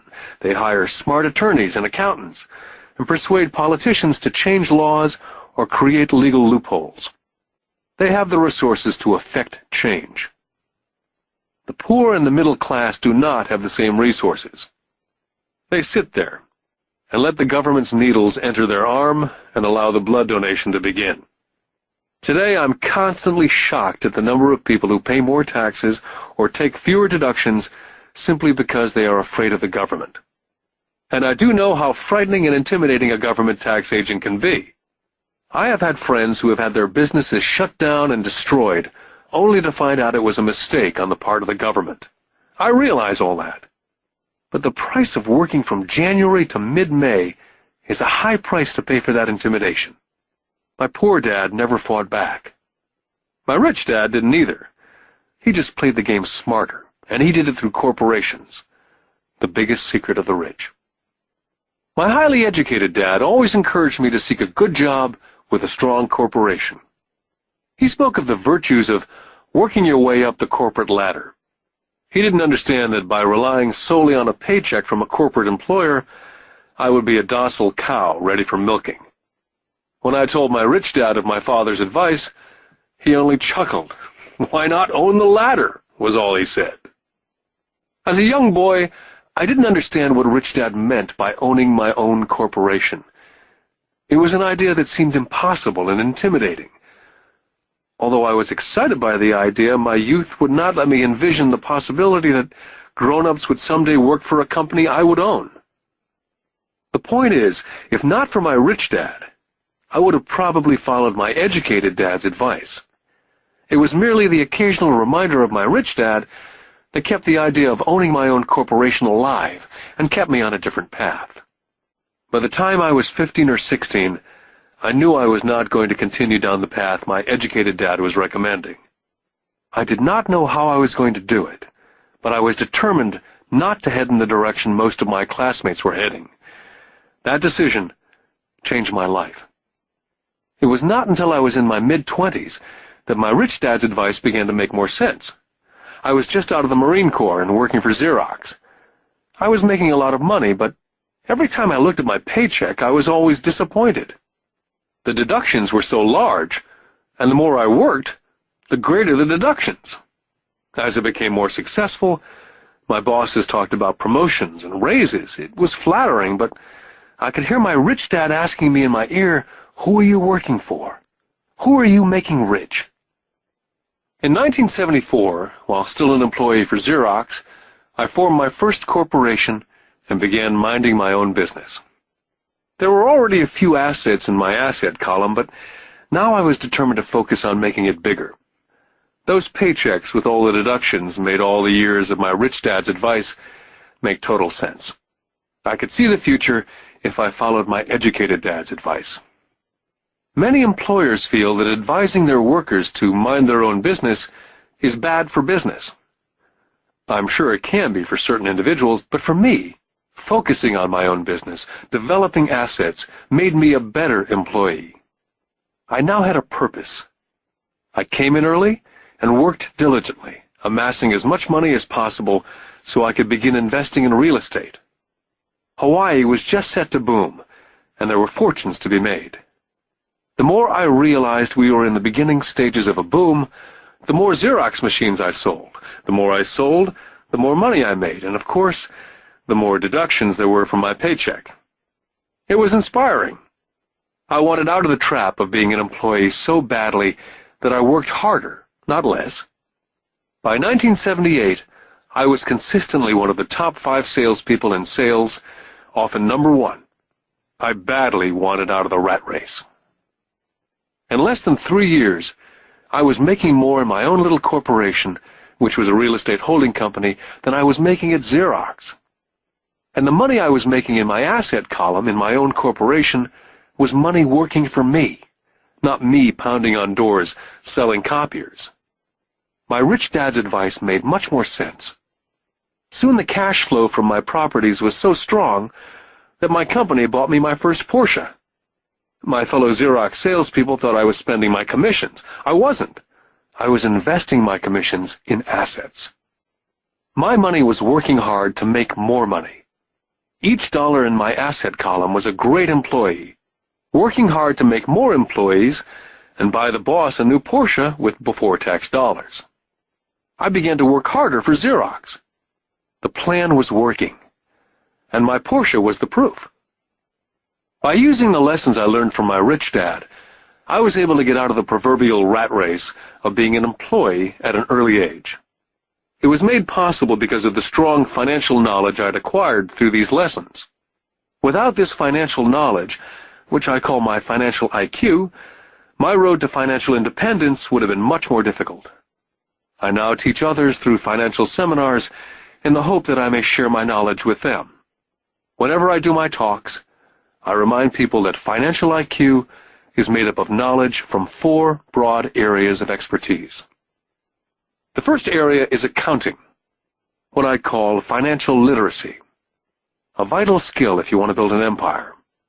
The more money you're responsible for, the more accuracy is required, or the house comes tumbling down. This is the left brain side, or the details. Financial literacy is the ability to read and understand financial statements. This ability allows you to identify the strengths and weaknesses of any business. The second is investing, what I call the science of making money. This involves strategies and formulas. This is the right brain side, or the creative side. Next, you must obtain expertise in understanding markets, the science of supply and demand. There's a need to know the technical aspects of the market, which is emotion-driven. The Tickle Me Elmo doll during Christmas 1996 is a case of technical or emotion-driven market. The other market factor is the fundamental or the economic sense of an investment. Does an investment make sense, or does it not make sense based on the current market conditions? Finally, you must understand the law. For instance, utilizing a corporation wrapped around the technical skills of accounting, investing, and markets can aid explosive growth. An individual with the knowledge of the tax advantages and protection provided by a corporation can get rich so much faster than someone who's an employee or a small business sole proprietor. It's like the difference between someone walking and someone flying. The difference is profound when it comes to long-term wealth. A corporation can do so many things that an individual cannot, like pay for expenses before it pays taxes. That is a whole area of expertise that is so exciting, but not necessary to get into unless you have sizable assets or a business. Employees earn and get taxed, and they try to live on what's left. A corporation earns, spends everything it can, and is taxed on anything that's left. It's one of the biggest legal tax loopholes that the rich use. They're easy to set up and are not expensive if you own investments that are producing good cash flow. For example, by owning your own corporation, car payments, insurance, repairs are company expenses. Most restaurant meals are partial expenses, and on and on. All are paid for legally with pre-tax dollars. Lesson 5. The Rich Invent Money. I've been teaching professionally since 1984. It's been a great experience and rewarding. It's also a disturbing profession, for I've taught thousands of individuals, and I see one thing in common in all of us, myself included. We all have tremendous potential, and we are all blessed with gifts. Yet the one thing that holds all of us back is some degree of self-doubt. It's not so much the lack of technical information that holds us back, but more the lack of self-confidence. Some are more affected than others. Once we leave school, most of us know that it's not as much a matter of college degrees or good grades that count. In the real world, outside of academics, something more than just grades is required. I've heard it called guts, chutzpah, balls, audacity, bravado, cunning, daring, tenacity, and brilliance. This factor, whatever it's labeled, ultimately decides one's future much more than school grades. Inside each of us is one of these brave, brilliant, and daring characters. There's also the flip side of that character.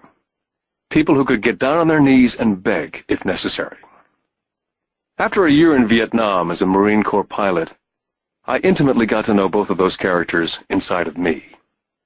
One is not better than the other. Yet as a teacher, I recognized that it was excessive fear and self-doubt that were the greatest detractors of personal genius. It broke my heart to see students know the answers, yet lack the courage to act on the answer. Often in the real world, it's not the smart that get ahead, but the bold. In my personal experience, your financial genius requires both technical knowledge as well as courage. If fear is too strong, the genius is suppressed. In my classes, I strongly urge students to learn to take risks, to be bold, to let their genius convert that fear into power and brilliance. It works for some and just terrifies others. I've come to realize that for most people, when it comes to the subject of money, they would rather play it safe. I've had to field questions such as, why take risks? Why should I bother developing my financial IQ? Why should I become financially literate? And I answer, just to have more options. There are huge changes up ahead. There will be 100 people like Bill Gates, and hugely successful companies like Microsoft created every year, all over the world. And there also will be many more bankruptcies, layoffs, and downsizing. So why bother developing your financial IQ? Because if you do, you will prosper greatly. And if you don't, this period of time will be a frightening one. Land was wealth 300 years ago. So the person who owned the land owned the wealth. Then it was factories and production. And America rose to dominance. The industrialist owned the wealth. Today, it's information. And the person who has the most timely information owns the wealth. The problem is, information flies all around the world at the speed of light. The new wealth cannot be contained by boundaries and borders as lands and factories were. The changes will be faster and more dramatic. There will be a dramatic increase in the number of new multimillionaires. There also will be those who are left behind. Today I find so many people struggling, often working harder, simply because they cling to old ideas. They want things to be the way they were. They resist change. I know people who are losing their jobs or their houses, and they blame technology or the economy or their boss. Sadly, they fail to realize that they might be the problem. Old ideas are their biggest liability. It's a liability simply because they fail to realize that while that idea or way of doing something was an asset yesterday, yesterday is gone.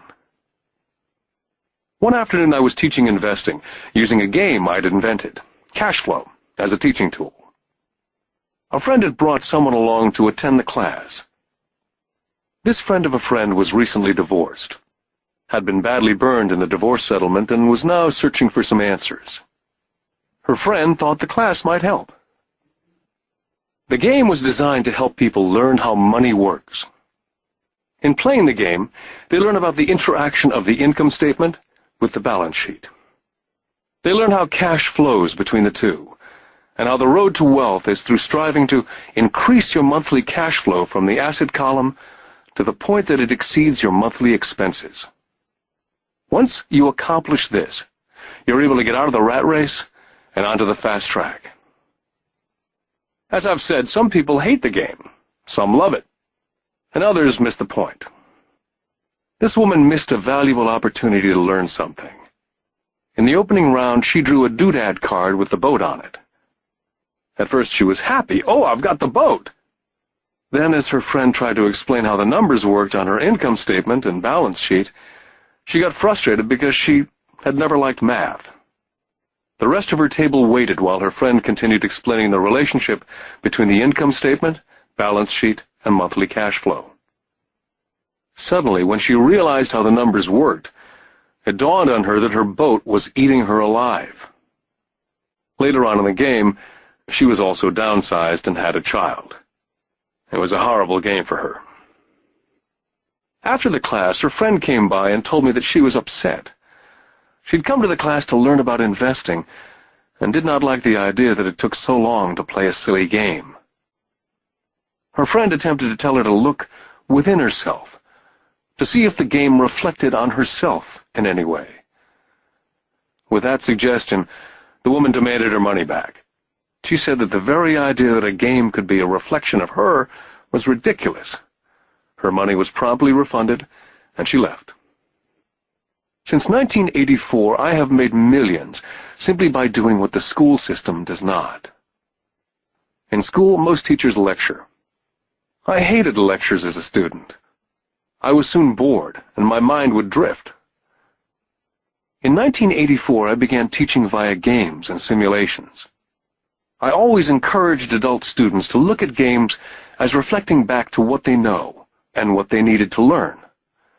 Most importantly, a game reflects back on one's behavior. It's an instant feedback system. Instead of the teacher lecturing you, the game is feeding back a personalized lecture, custom-made just for you. The friend of the woman who left later called to give me an update. She said her friend was fine and had calmed down. In her cooling-off period, she could see some relationships between the game and her life. Just like a board game, the world is always providing us with instant feedback. We could learn a lot if we tuned in more. One day, not long ago, I complained to my wife that the cleaners must have shrunk my pants. My wife gently smiled and poked me in the stomach to inform me that the pants had not shrunk. Something else had expanded. Me. The game Cash Flow was designed to give every player personal feedback. The purpose is to give you options. If you draw the boat card and it puts you into debt, the question is, now what can you do? How many different financial options can you come up with? That's the purpose of the game. To teach players to think and create new and various financial options. I've watched this game played by more than 1,000 people. The people who get out of the rat race in the game the quickest are the people who understand numbers and have creative financial minds. They recognize different financial options. People who take the longest are people who aren't familiar with numbers and often do not understand the power of investing. Rich people are often creative and take calculated risks. There have been people playing Cash Flow who gain lots of money in the game, but they don't know what to do with it. Most of them have not been financially successful in real life either. Everyone else seems to be getting ahead of them, even though they have money. And that's true in real life. There are a lot of people who have a lot of money and do not get ahead financially. Limiting your options is the same as hanging on to old ideas. I have a friend from high school who now works at 3 jobs. 20 years ago, he was the richest of all my classmates. When the local sugar plantation closed, the company he worked for went down with the plantation. In his mind, he had but one option, and that was the old option: work hard. The problem was, he couldn't find an equivalent job that recognized his seniority in the old company. As a result, he's overqualified for the jobs he currently has, so his salary is lower. He now works 3 jobs to earn enough to survive. I've watched people playing Cash Flow complaining that the right opportunity cards are not coming their way, so they sit there. I know people who do that in real life. They wait for the right opportunity. I've watched people get the right opportunity card and then not have enough money.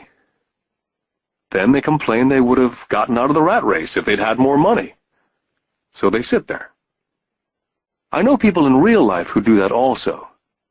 They see all the great deals, but they have no money. And I have people pull a great opportunity card, read it out loud, and have no idea that it's a great opportunity. They have the money, the time is right, they have the card, but they can't see the opportunity staring at them. They fail to see how it fits into their financial plan for escaping the rat race. And I know more people like that than all the others combined. Most people have an opportunity of a lifetime flash right in front of them, and they fail to see it. A year later, they find out about it after everyone else got rich. Financial intelligence is simply having more options. If the opportunities aren't coming your way, what else can you do to improve your financial position? If an opportunity lands in your lap, and you have no money, and the bank won't talk to you, what else can you do to get the opportunity to work in your favor? If your hunch is wrong, and what you've been counting on doesn't happen, how can you turn a lemon into millions? That is financial intelligence. It's not so much what happens, but how many different financial solutions you can think of to turn a lemon into millions. It's how creative you are in solving financial problems. Most people only know one solution: work hard, save, and borrow. So why would you want to increase your financial intelligence? Because you want to be the kind of person who creates your own luck. You can take whatever happens and make it better. Few people realize that luck is created, just as money is. And if you want to be luckier and create money instead of working hard, then your financial intelligence is important. If you're the kind of person who's waiting for the right thing to happen, you might wait for a long time. It's like waiting for all the traffic lights to be green for 5 miles before starting the trip. As young boys, Mike and I were constantly told by my rich dad that money is not real. Rich Dad occasionally reminded us of how close we came to the secret of money on that first day we got together and began making money out of plaster of Paris. The poor and middle class work for money, he would say. The rich make money. The more real you think money is, the harder you will work for it. If you can grasp the idea that money is not real, you will grow richer faster. What is it? Was a question Mike and I often came back with. What is money if it's not real? What we agree it is, was all Rich Dad would say. The single most powerful asset we all have is our mind. If it's trained well, it can create enormous wealth in what seems to be an instant. I'll give you a simple example of creating money. In the early 1990s, the economy of Phoenix was horrible. I was watching the TV show Good Morning America when a financial planner came on and began forecasting doom and gloom. His advice was to save money. Put $100 away every month, he said, and in 40 years you will be a multimillionaire. Well, putting money away every month is a sound idea. It is one option, the option most people subscribe to. The problem is this. It blinds the person from what's really going on. They miss major opportunities for much more significant growth of their money. The world is passing them by. As I said, the economy was terrible at that time. For investors, this is the perfect market condition. A chunk of my money was in the stock market and in apartment houses. I was short of cash. Because everyone was giving stuff away, I was buying. I was not saving money, I was investing. My wife and I had more than $1 million in cash working in a market that was rising fast. It was the best opportunity to invest. The economy was terrible. I just could not pass up these small deals. Houses that were once $100,000 were now $75,000. But instead of shopping at the local real estate office, I began shopping at the bankruptcy attorney's office or the courthouse steps. In these shopping places, a $75,000 house could sometimes be bought for $20,000 or less.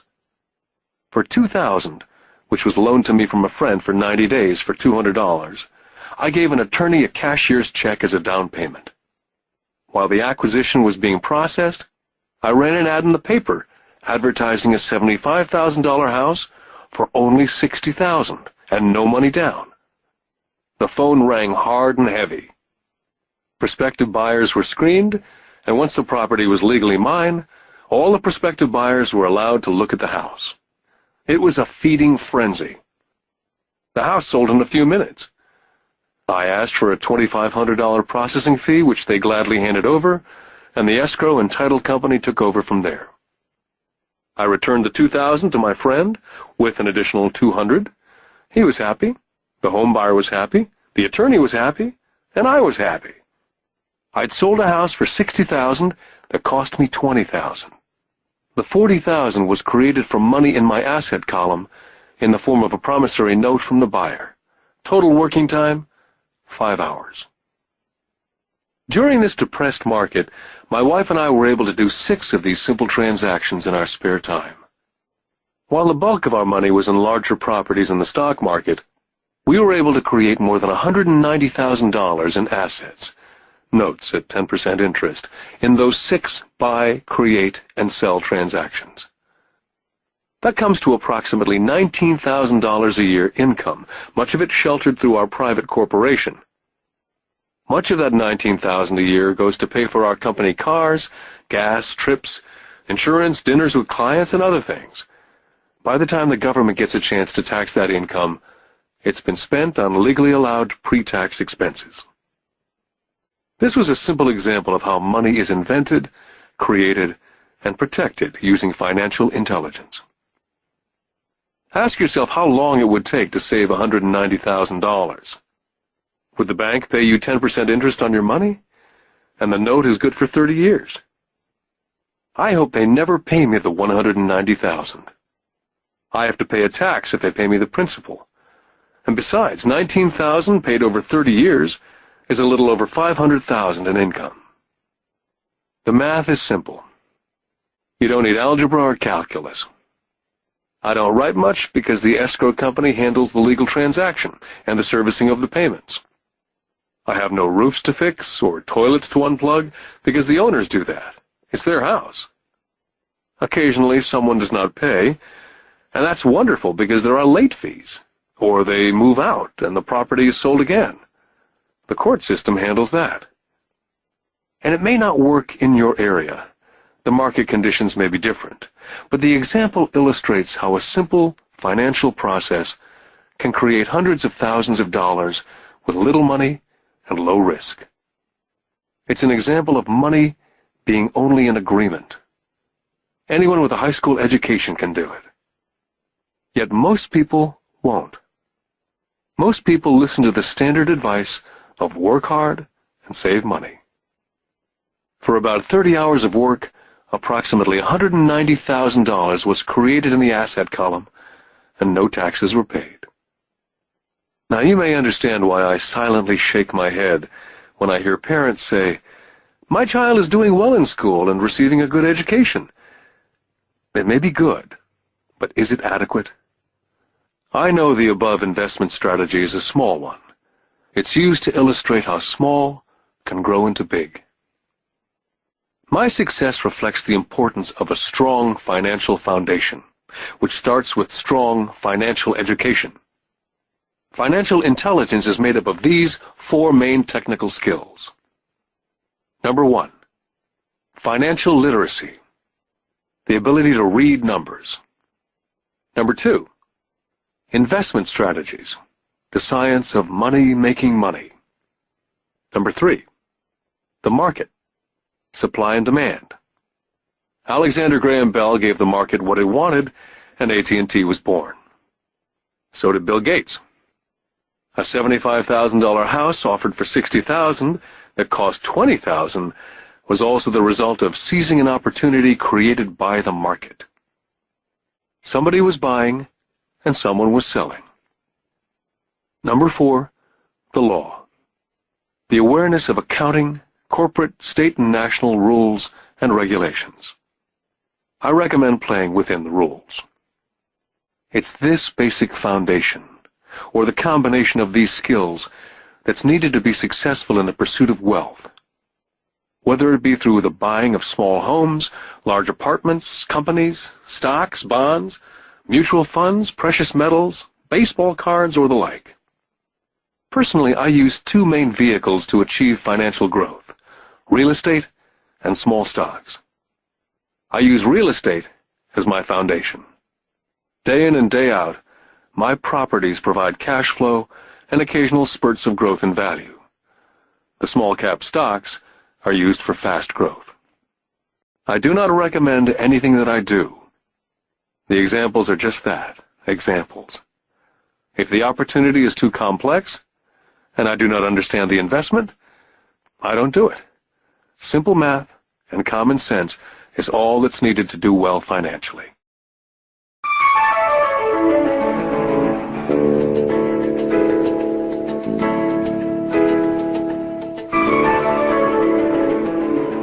Lesson 6. Work to learn. Don't work for money. In 1995, I granted an interview with a newspaper in Singapore. The young female reporter was on time, and the interview got underway immediately.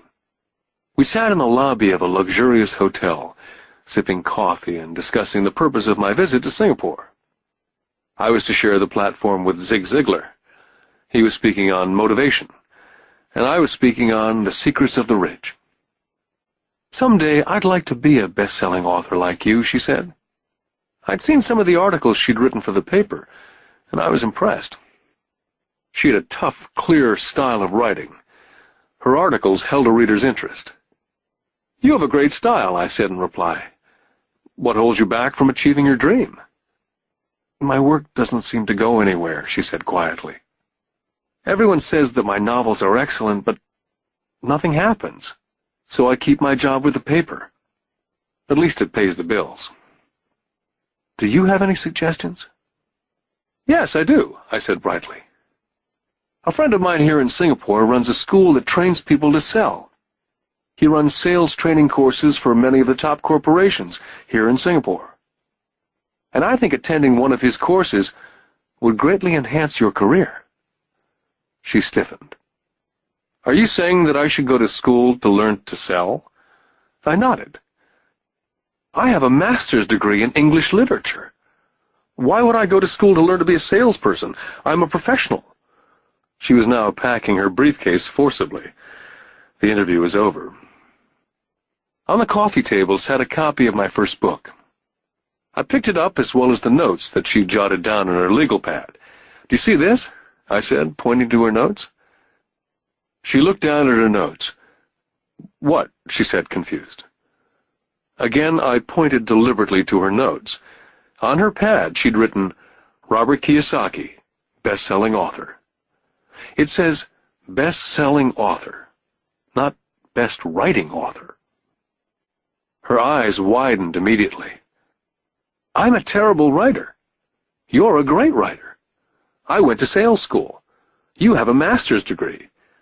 Put them together and you get a best-selling author and a best-writing author." Anger flared from her eyes. "I'll never stoop so low as to learn how to sell. People like you have no business writing. I'm a professionally trained writer, and you're a salesman. It's not fair." The rest of her notes were put away, and she hurried out through the large glass doors into the humid Singapore morning. At least she gave me a fair and favorable write-up the next morning. The world is filled with smart, talented, educated, and gifted people. We meet them every day. They're all around us. I'm constantly shocked at how little talented people earn. I heard the other day that less than 5% of Americans earn more than $100,000 a year. I've met brilliant, highly educated people who earn less than $20,000 a year.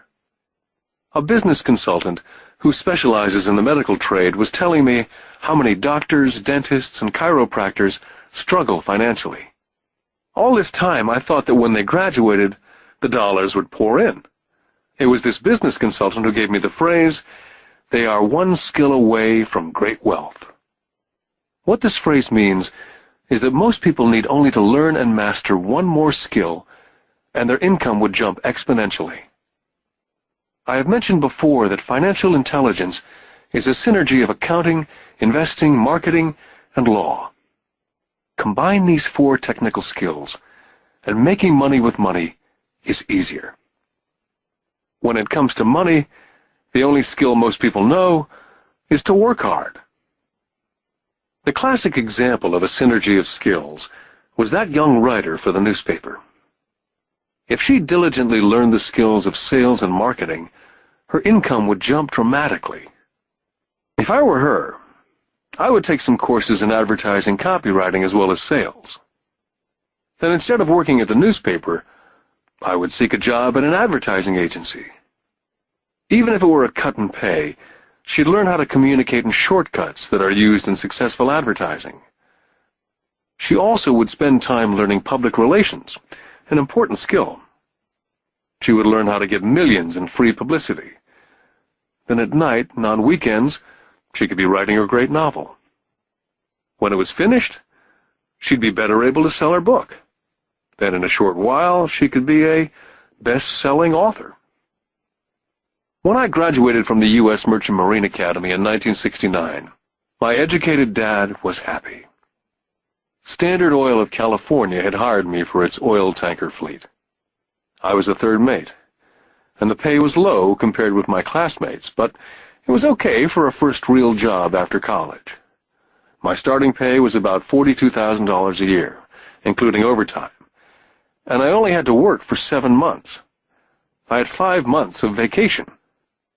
If I'd wanted to, I could have taken the run to Vietnam with a subsidiary shipping company and easily doubled my pay instead of taking the 5 months vacation. I had a great career ahead of me, yet I resigned after 6 months with the company and joined the Marine Corps to learn how to fly. My educated dad was devastated. Rich Dad congratulated me. In school and in the workplace, the popular opinion is the idea of specialization. That is, in order to make more money or get promoted, you need to specialize. That is why medical doctors immediately begin to seek a specialty, such as orthopedics or pediatrics. The same is true for accountants, architects, lawyers, pilots, and others. My educated dad believed in the same dogma. That's why he was thrilled when he eventually achieved his doctorate. He often admitted that schools reward people who study more and more about less and less. Rich Dad encouraged me to do exactly the opposite. You want to know a little about a lot, was his suggestion. That's why for years I worked in different areas of his companies. For a while I worked in his accounting department. Although I would probably never have been an accountant, he wanted me to learn via osmosis. Rich Dad knew I would pick up jargon and a sense of what's important and what's not. I also worked as a busboy and construction worker, as well as in sales, reservations, and marketing. He was grooming Mike and me. That's why he insisted we sit in on the meetings with his bankers, lawyers, accountants, and brokers. He wanted us to know a little about every aspect of his empire. Educated Dad thought I went to school to learn to be a ship's officer. Rich Dad knew that I went to school to study international trade. So as a student, I made cargo runs navigating large freighters, oil tankers, and passenger ships to the Far East and the South Pacific. Rich Dad emphasized that I stay in the Pacific instead of taking ships to Europe, because he knew that the emerging nations were in Asia, not Europe. While most of my classmates, including Mike, were partying at their fraternity houses, I was studying trade, people, business styles and cultures in Japan, Taiwan, Thailand, Singapore, Hong Kong, Vietnam, Korea, Tahiti, Samoa, and the Philippines. I also was partying, but it was not in any frat house. I grew up rapidly. Educated Dad could not understand why I decided to quit and join the Marine Corps. I told him I wanted to learn to fly, but really I wanted to learn to lead troops. Rich Dad explained to me that the hardest part of running a company is managing people. He'd spent 3 years in the Army. My educated dad was draft exempt. Rich Dad told me of the value of learning to lead men into dangerous situations. Leadership is what you need to learn next, he said. If you're not a good leader, you'll get shot in the back, just like they do in business. Returning from Vietnam in 1973, I resigned my commission, even though I loved flying. I found a job with Xerox Corporation. I joined it for one reason, and it was not for the benefits. I was a shy person, and the thought of selling was the most frightening subject in the world. Xerox is one of the best sales training programs in America. Rich Dad was proud of me. My educated dad was ashamed. Being an intellectual, he thought that salespeople were below him. I worked with Xerox for 4 years, until I overcame my fear of knocking on doors and being rejected. Once I could consistently be in the top 5 in sales, I again resigned and moved on, leaving behind another great career with an excellent company. In 1977, I formed my first company. Rich Dad had groomed Mike and me to take over companies, so I now had to learn to form them and put them together. My first product, the nylon and Velcro wallet, was manufactured in the Far East and shipped to a warehouse in New York, near where I had gone to school.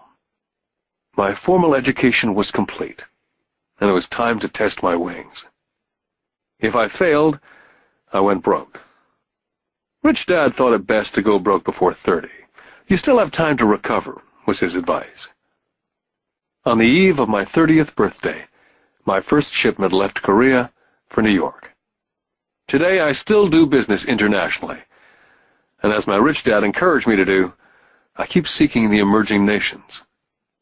Today, my investment company invests in South America, Asia, Norway, and Russia. There's an old cliche that goes, JOB is an acronym for just over broke. And unfortunately, I would say that the saying applies to millions of people. Because school does not think financial intelligence is an intelligence, most workers live within their means. They work and they pay bills. There's another horrible management theory that goes, workers work hard enough to not be fired, and owners pay just enough so that workers won't quit. And if you look at the pay scales of most companies, again I would say there is a degree of truth in that statement. The net result is that most workers never get ahead. They do what they've been taught to do. Get a secure job. Most workers focus on working for pay and benefits that reward them in the short term, but is often disastrous in the long run. Instead, I recommend to young people to seek work for what they will learn more than what they will earn. Look down the road at what skills they want to acquire before choosing a specific profession, and before getting trapped in the rat race. When I speak to adults who want to earn more money, I always recommend the same thing. I suggest taking a long view of their life. Instead of simply working for the money and security, which I admit are important, I suggest they take a second job that will teach them a second skill. Often I recommend joining a network marketing company, also called multi-level marketing, if they want to learn sales skills. Some of these companies have excellent training programs that help people get over their fear of failure and rejection, which are the main reasons people are unsuccessful. Education is more valuable than money in the long run. When I ask the classes I teach, how many of you can cook a better hamburger than McDonald's? Almost all of the students raise their hands. I then ask, so if most of you can cook a better hamburger, how come McDonald's makes more money than you? The answer is obvious. McDonald's is excellent at business systems. The reason so many talented people are poor is because they focus on building a better hamburger and know little to nothing about business systems. A friend of mine in Hawaii is a great artist. He makes a sizable amount of money. One day his mother's attorney called to tell him that she had left him $35,000. That is what was left of her estate after the attorney and the government took their shares. Immediately he saw an opportunity to increase his business by using some of this money to advertise. 2 months later, his first 4-color full-page ad appeared in an expensive magazine that targeted the very rich. The ad ran for 3 months. He received no replies from the ad, and all of his inheritance is now gone. He now wants to sue the magazine for misrepresentation. This is a common case of someone who can build a beautiful hamburger but knows little about business. When I asked him what he'd learned, his only reply was that advertising salespeople are crooks. I then asked him if he'd be willing to take a course in sales and a course in direct marketing. His reply, I don't have the time, and I don't want to waste my money. The world is filled with talented poor people. All too often they're poor, or struggle financially, or earn less than they're capable of, not because of what they know, but because of what they do not know. They focus on perfecting their skills at building a better hamburger, rather than the skills of selling and delivering the hamburger. Maybe McDonald's does not make the best hamburger, but they are the best at selling and delivering a basic average burger.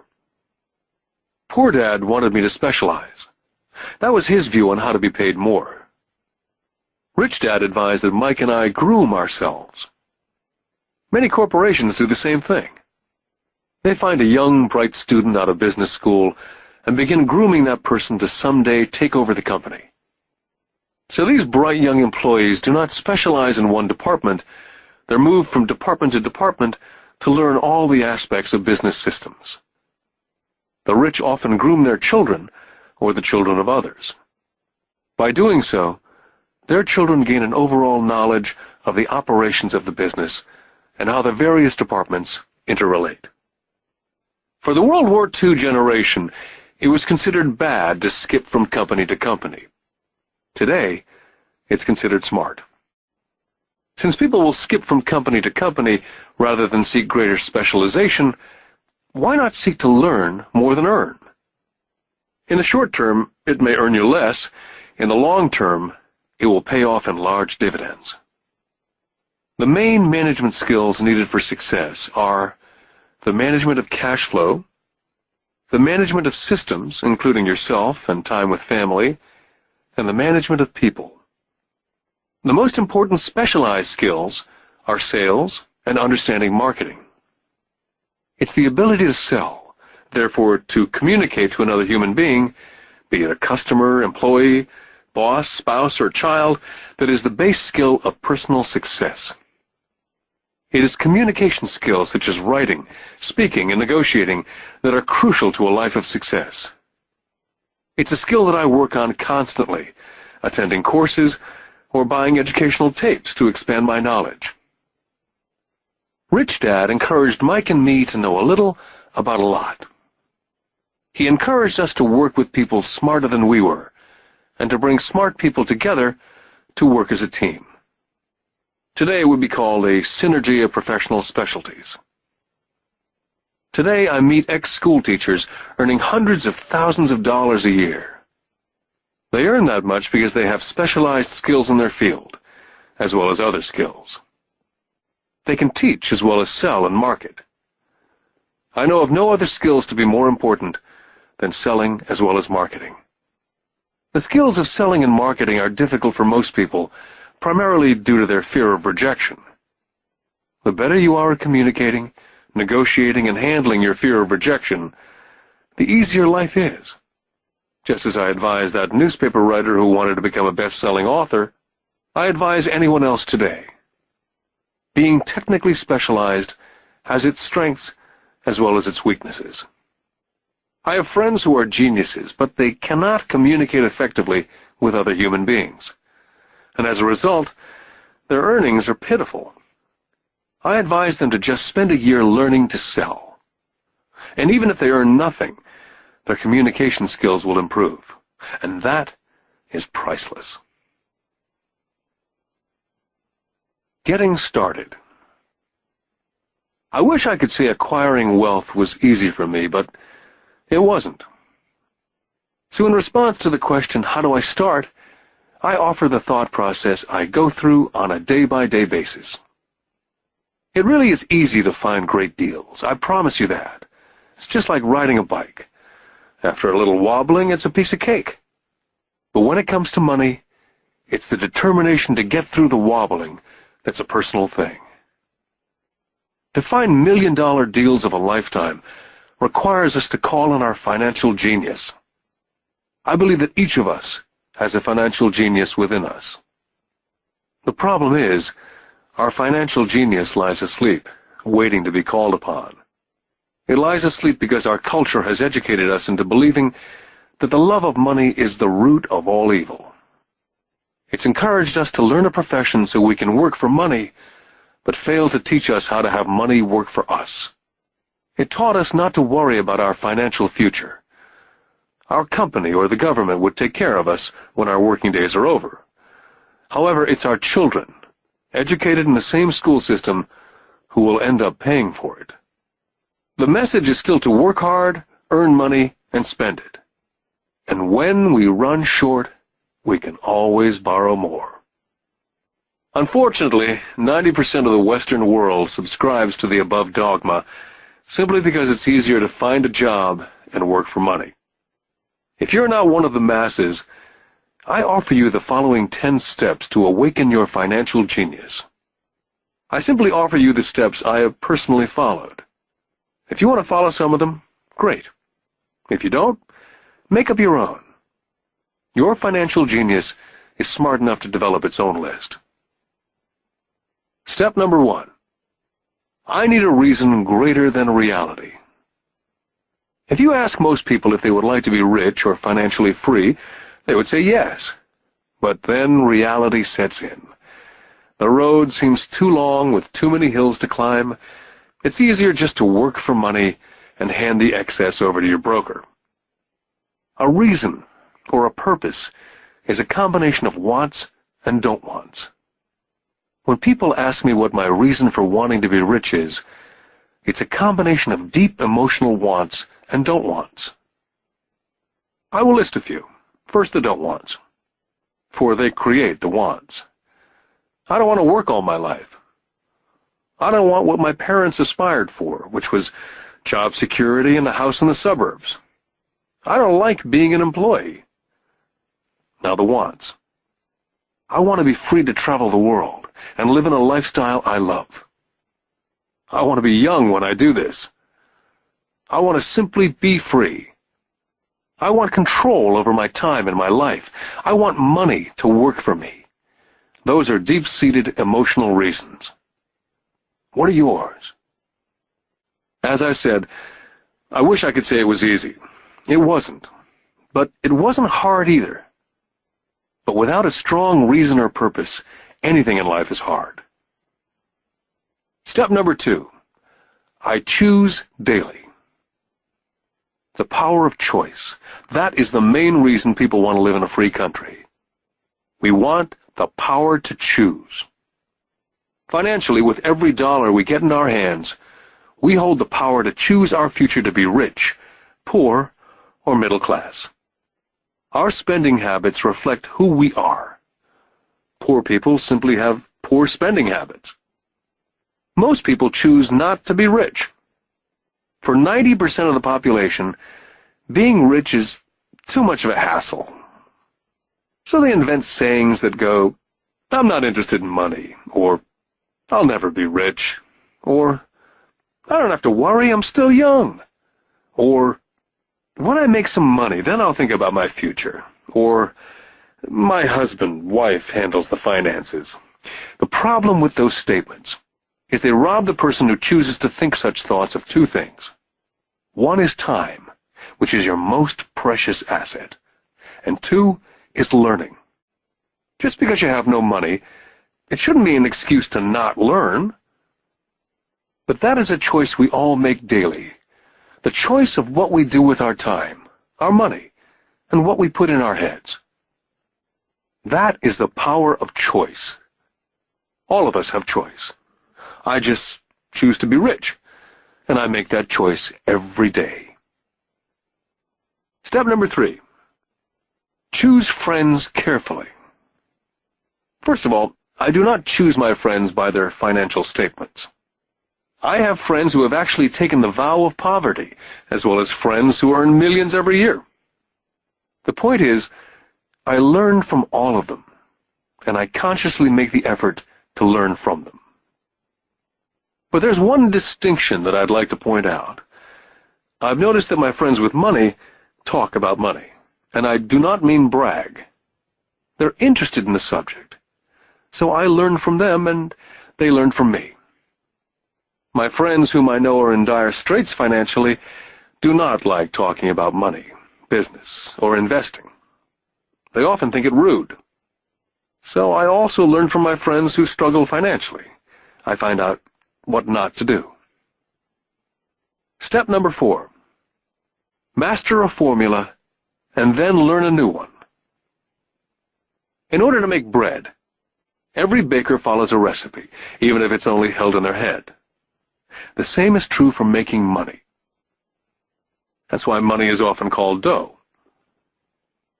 When it comes to money, The masses generally have one basic formula they learned in school, and that is work for money. The formula I see that is predominant in the world is that every day millions of people get up and go to work, earn money, pay bills, balance checkbooks, buy some mutual funds, and go back to work. That is the basic formula or recipe. If you're tired of what you're doing or you're not making enough, it's simply a case of changing the formula via which you make money. Years ago, when I was 26, I took a weekend class called How to Buy Real Estate Foreclosures. I learned a formula. The next trick was to have the discipline to actually put into action what I had learned. That is where most people stop. For 3 years while working for Xerox, I spent my spare time learning to master the art of buying foreclosures. I've made several $1 million using that formula, but today it's too slow, and too many other people are doing it. So after I mastered that formula, I went in search of other formulas. For many of the classes, I did not use the information I learned directly, but I always learned something new. Step number 5. Pay yourself first. The power of self-discipline. If you cannot get control of yourself, do not try to get rich. You might first want to join the Marine Corps or some religious order, so you can get control of yourself. It makes no sense to invest, make money, and blow it. It's the lack of self-discipline that causes most lottery winners to go broke soon after winning millions. It's the lack of self-discipline that causes people who get a raise to immediately go out and buy a new car or take a cruise. It's difficult to say which of the 10 steps is the most important, but of all the steps, this step is probably the most difficult to master if it's not already a part of your makeup. I would venture to say that it's the lack of personal self-discipline that is the #1 delineating factor between the rich, poor, and middle class. I do not take the saying, pay yourself first, lightly. The Richest Man in Babylon by George Clason is where the statement, pay yourself first, comes from. Millions of copies have been sold. But while millions of people freely repeat that powerful statement, few follow the advice. For those who do follow it, their financial statement, income statement, and balance sheet shows income flowing into assets and assets supplying income. Each month, these people allocate money to their asset column before they pay their monthly expenses. Although millions of people have read Clason's book and understand the words pay yourself first, in reality they pay themselves last. Now I can hear the howls from those of you who sincerely believe in paying your bills first. And I can hear all the responsible people who pay their bills on time. I'm not saying be irresponsible and not pay your bills. All I'm saying is do what the program says, which is pay yourself first. The reason I don't have high credit card debt and doodad debt is because I want to pay myself first. Although I pay my bills last, I am financially astute enough to not get into a tough financial situation. To ensure paying yourself first, don't get into large debt positions that you have to pay for. Keep your expenses low. Build up assets first.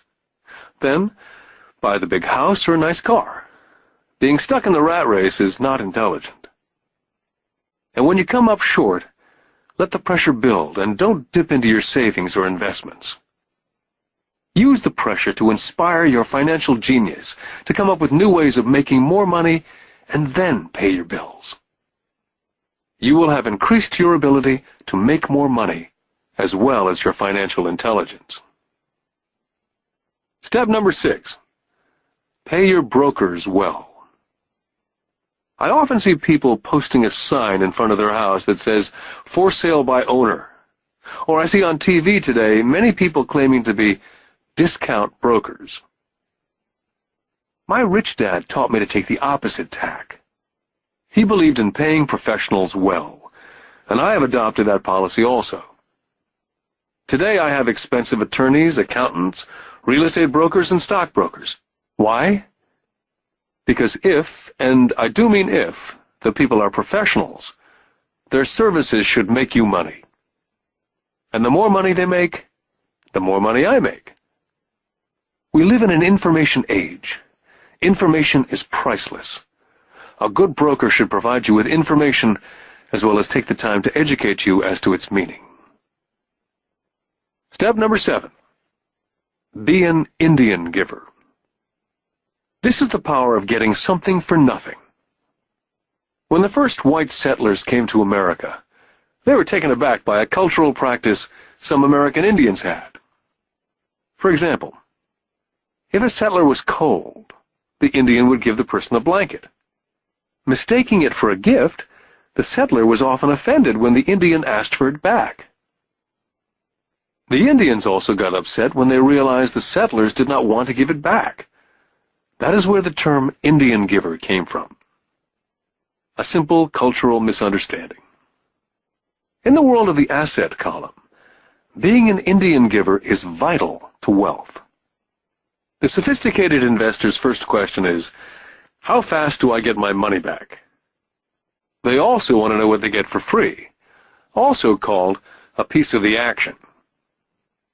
That is why the ROI, or return of and on investment, is so important. Frequently, my broker will call me and recommend I move a sizable amount of money into the stock of a company that he feels is just about to make a move that will add value to the stock, like announcing a new product. I will move my money in for a week to a month while the stock moves up. Then I pull my initial dollar amount out and stop worrying about the fluctuations of the market because my initial money is back and ready to work on another asset. So my money goes in and then it comes out, and I own an asset that was technically free. Step number 8. Assets buy luxuries. As I said in the section, Pay Yourself First, if a person cannot master the power of self-discipline, it's best not to try to get rich. For while the process of developing cash flow from an asset column, in theory, is easy, it's the mental fortitude of directing money that's hard. Due to external temptations, it's much easier in today's consumer world to simply blow it out of the expense column. Because of weak mental fortitude, that money flows into the paths of least resistance. That is the cause of poverty and financial struggle.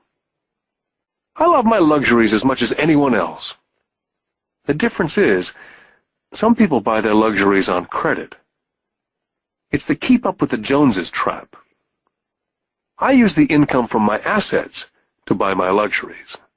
When I wanted to buy a Porsche, the easy road would have been to call my banker and get a loan. Instead of choosing to focus in the liability column, I chose to focus in the asset column. As a habit, I used my desire to consume to inspire and motivate my financial genius to invest. Too often today, we focus on borrowing money to get the things we want, instead of focusing on creating money. One is easier in the short term, but harder in the long term. It's a bad habit that we as individuals and as a nation have gotten into. Remember, the easy road often becomes hard, and the hard road often becomes easy.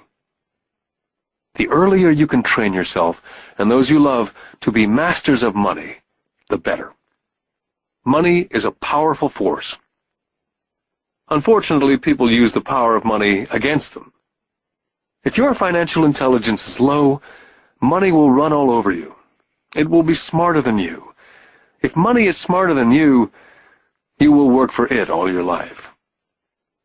Step number 9. The need for heroes. When I was a kid, I greatly admired Willie Mays, Hank Aaron, Yogi Berra. They were my heroes. As a kid playing Little League, I wanted to be just like them. I treasured their baseball cards. I wanted to know everything about them. I knew the stats, the RBI, the ERAs, their batting averages, how much they got paid, and how they came up from the minors. I wanted to know everything because I wanted to be just like them. Every time, as a 9 or 10-year-old kid, when I stepped up to bat or played first base or catcher, it wasn't me. I was Yogi or Hank. It's one of the most powerful ways we learn that we often lose as adults. We lose our heroes. We lose our naivete. I have new heroes as I grow older. I have golf heroes such as Peter Jacobsen, Fred Couples, and Tiger Woods. I copy their swings and do my best to read everything I can about them. I also have heroes such as Donald Trump, Warren Buffett, Peter Lynch, George Soros, and Jim Rogers. In my older years, I know their stats, just like I knew the ERAs and RBI of my baseball heroes. I follow what Warren Buffett invests in and read anything I can about his point of view on the market. I read Peter Lynch's book to understand how he chooses stocks. And I read about Donald Trump, trying to find out how he negotiates and puts deals together. Just as I was not me when I was up to bat, when I'm in the market or I'm negotiating a deal, I am subconsciously acting with the bravado of Trump. Or when analyzing a trend, I look at it as though Peter Lynch were doing it. By having heroes, we tap into a tremendous source of raw genius. But heroes do more than simply inspire us. Heroes make things look easy. It's the making it look easy that convinces us to want to be just like them. If they can do it, so can I. Step number 10. Teach and you shall receive. Both of my dads were teachers. My rich dad taught me a lesson I've carried all my life, and that was the necessity of being charitable or giving. My educated dad gave a lot by the way of time and knowledge, but almost never gave money. As I said, he usually said that he would give when he had some extra money. Of course, there was rarely any extra. My rich dad gave money as well as education. He believed firmly in tithing. If you want something, you first need to give, he would always say. When he was short of money, he simply gave money to his church or to his favorite charity. If I could leave one single idea with you, it's that idea. Whenever you feel short or in need of something, give what you want first, and it will come back in buckets. That's true for money, a smile, love, friendship. I know it's often the last thing a person may want to do, but it's always worked for me. I just trust that the principle of reciprocity is true, and I give what I want.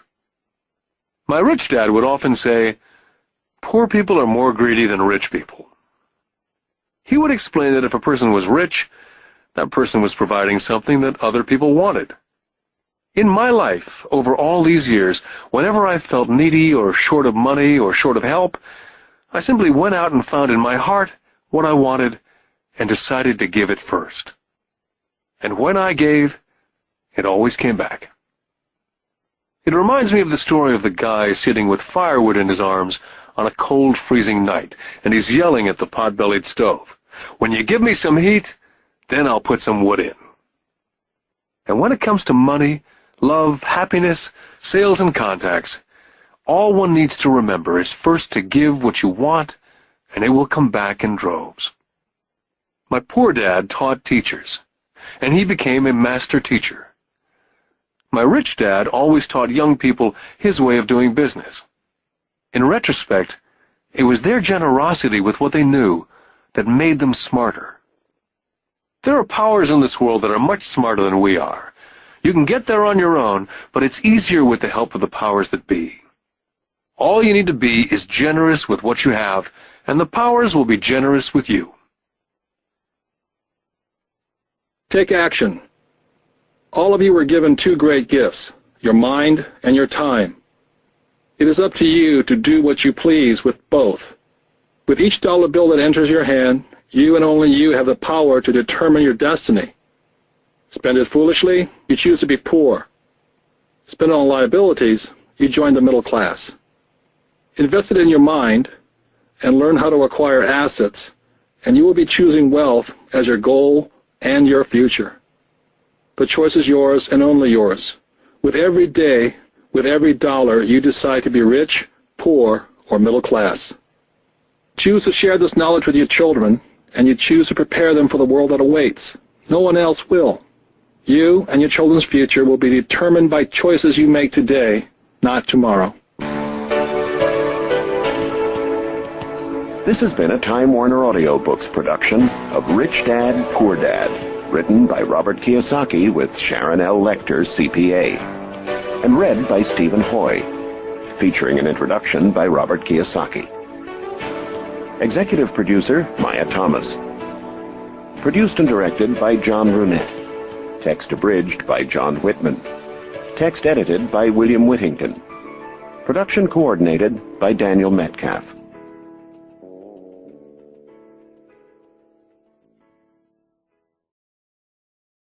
Audible hopes you have enjoyed this program.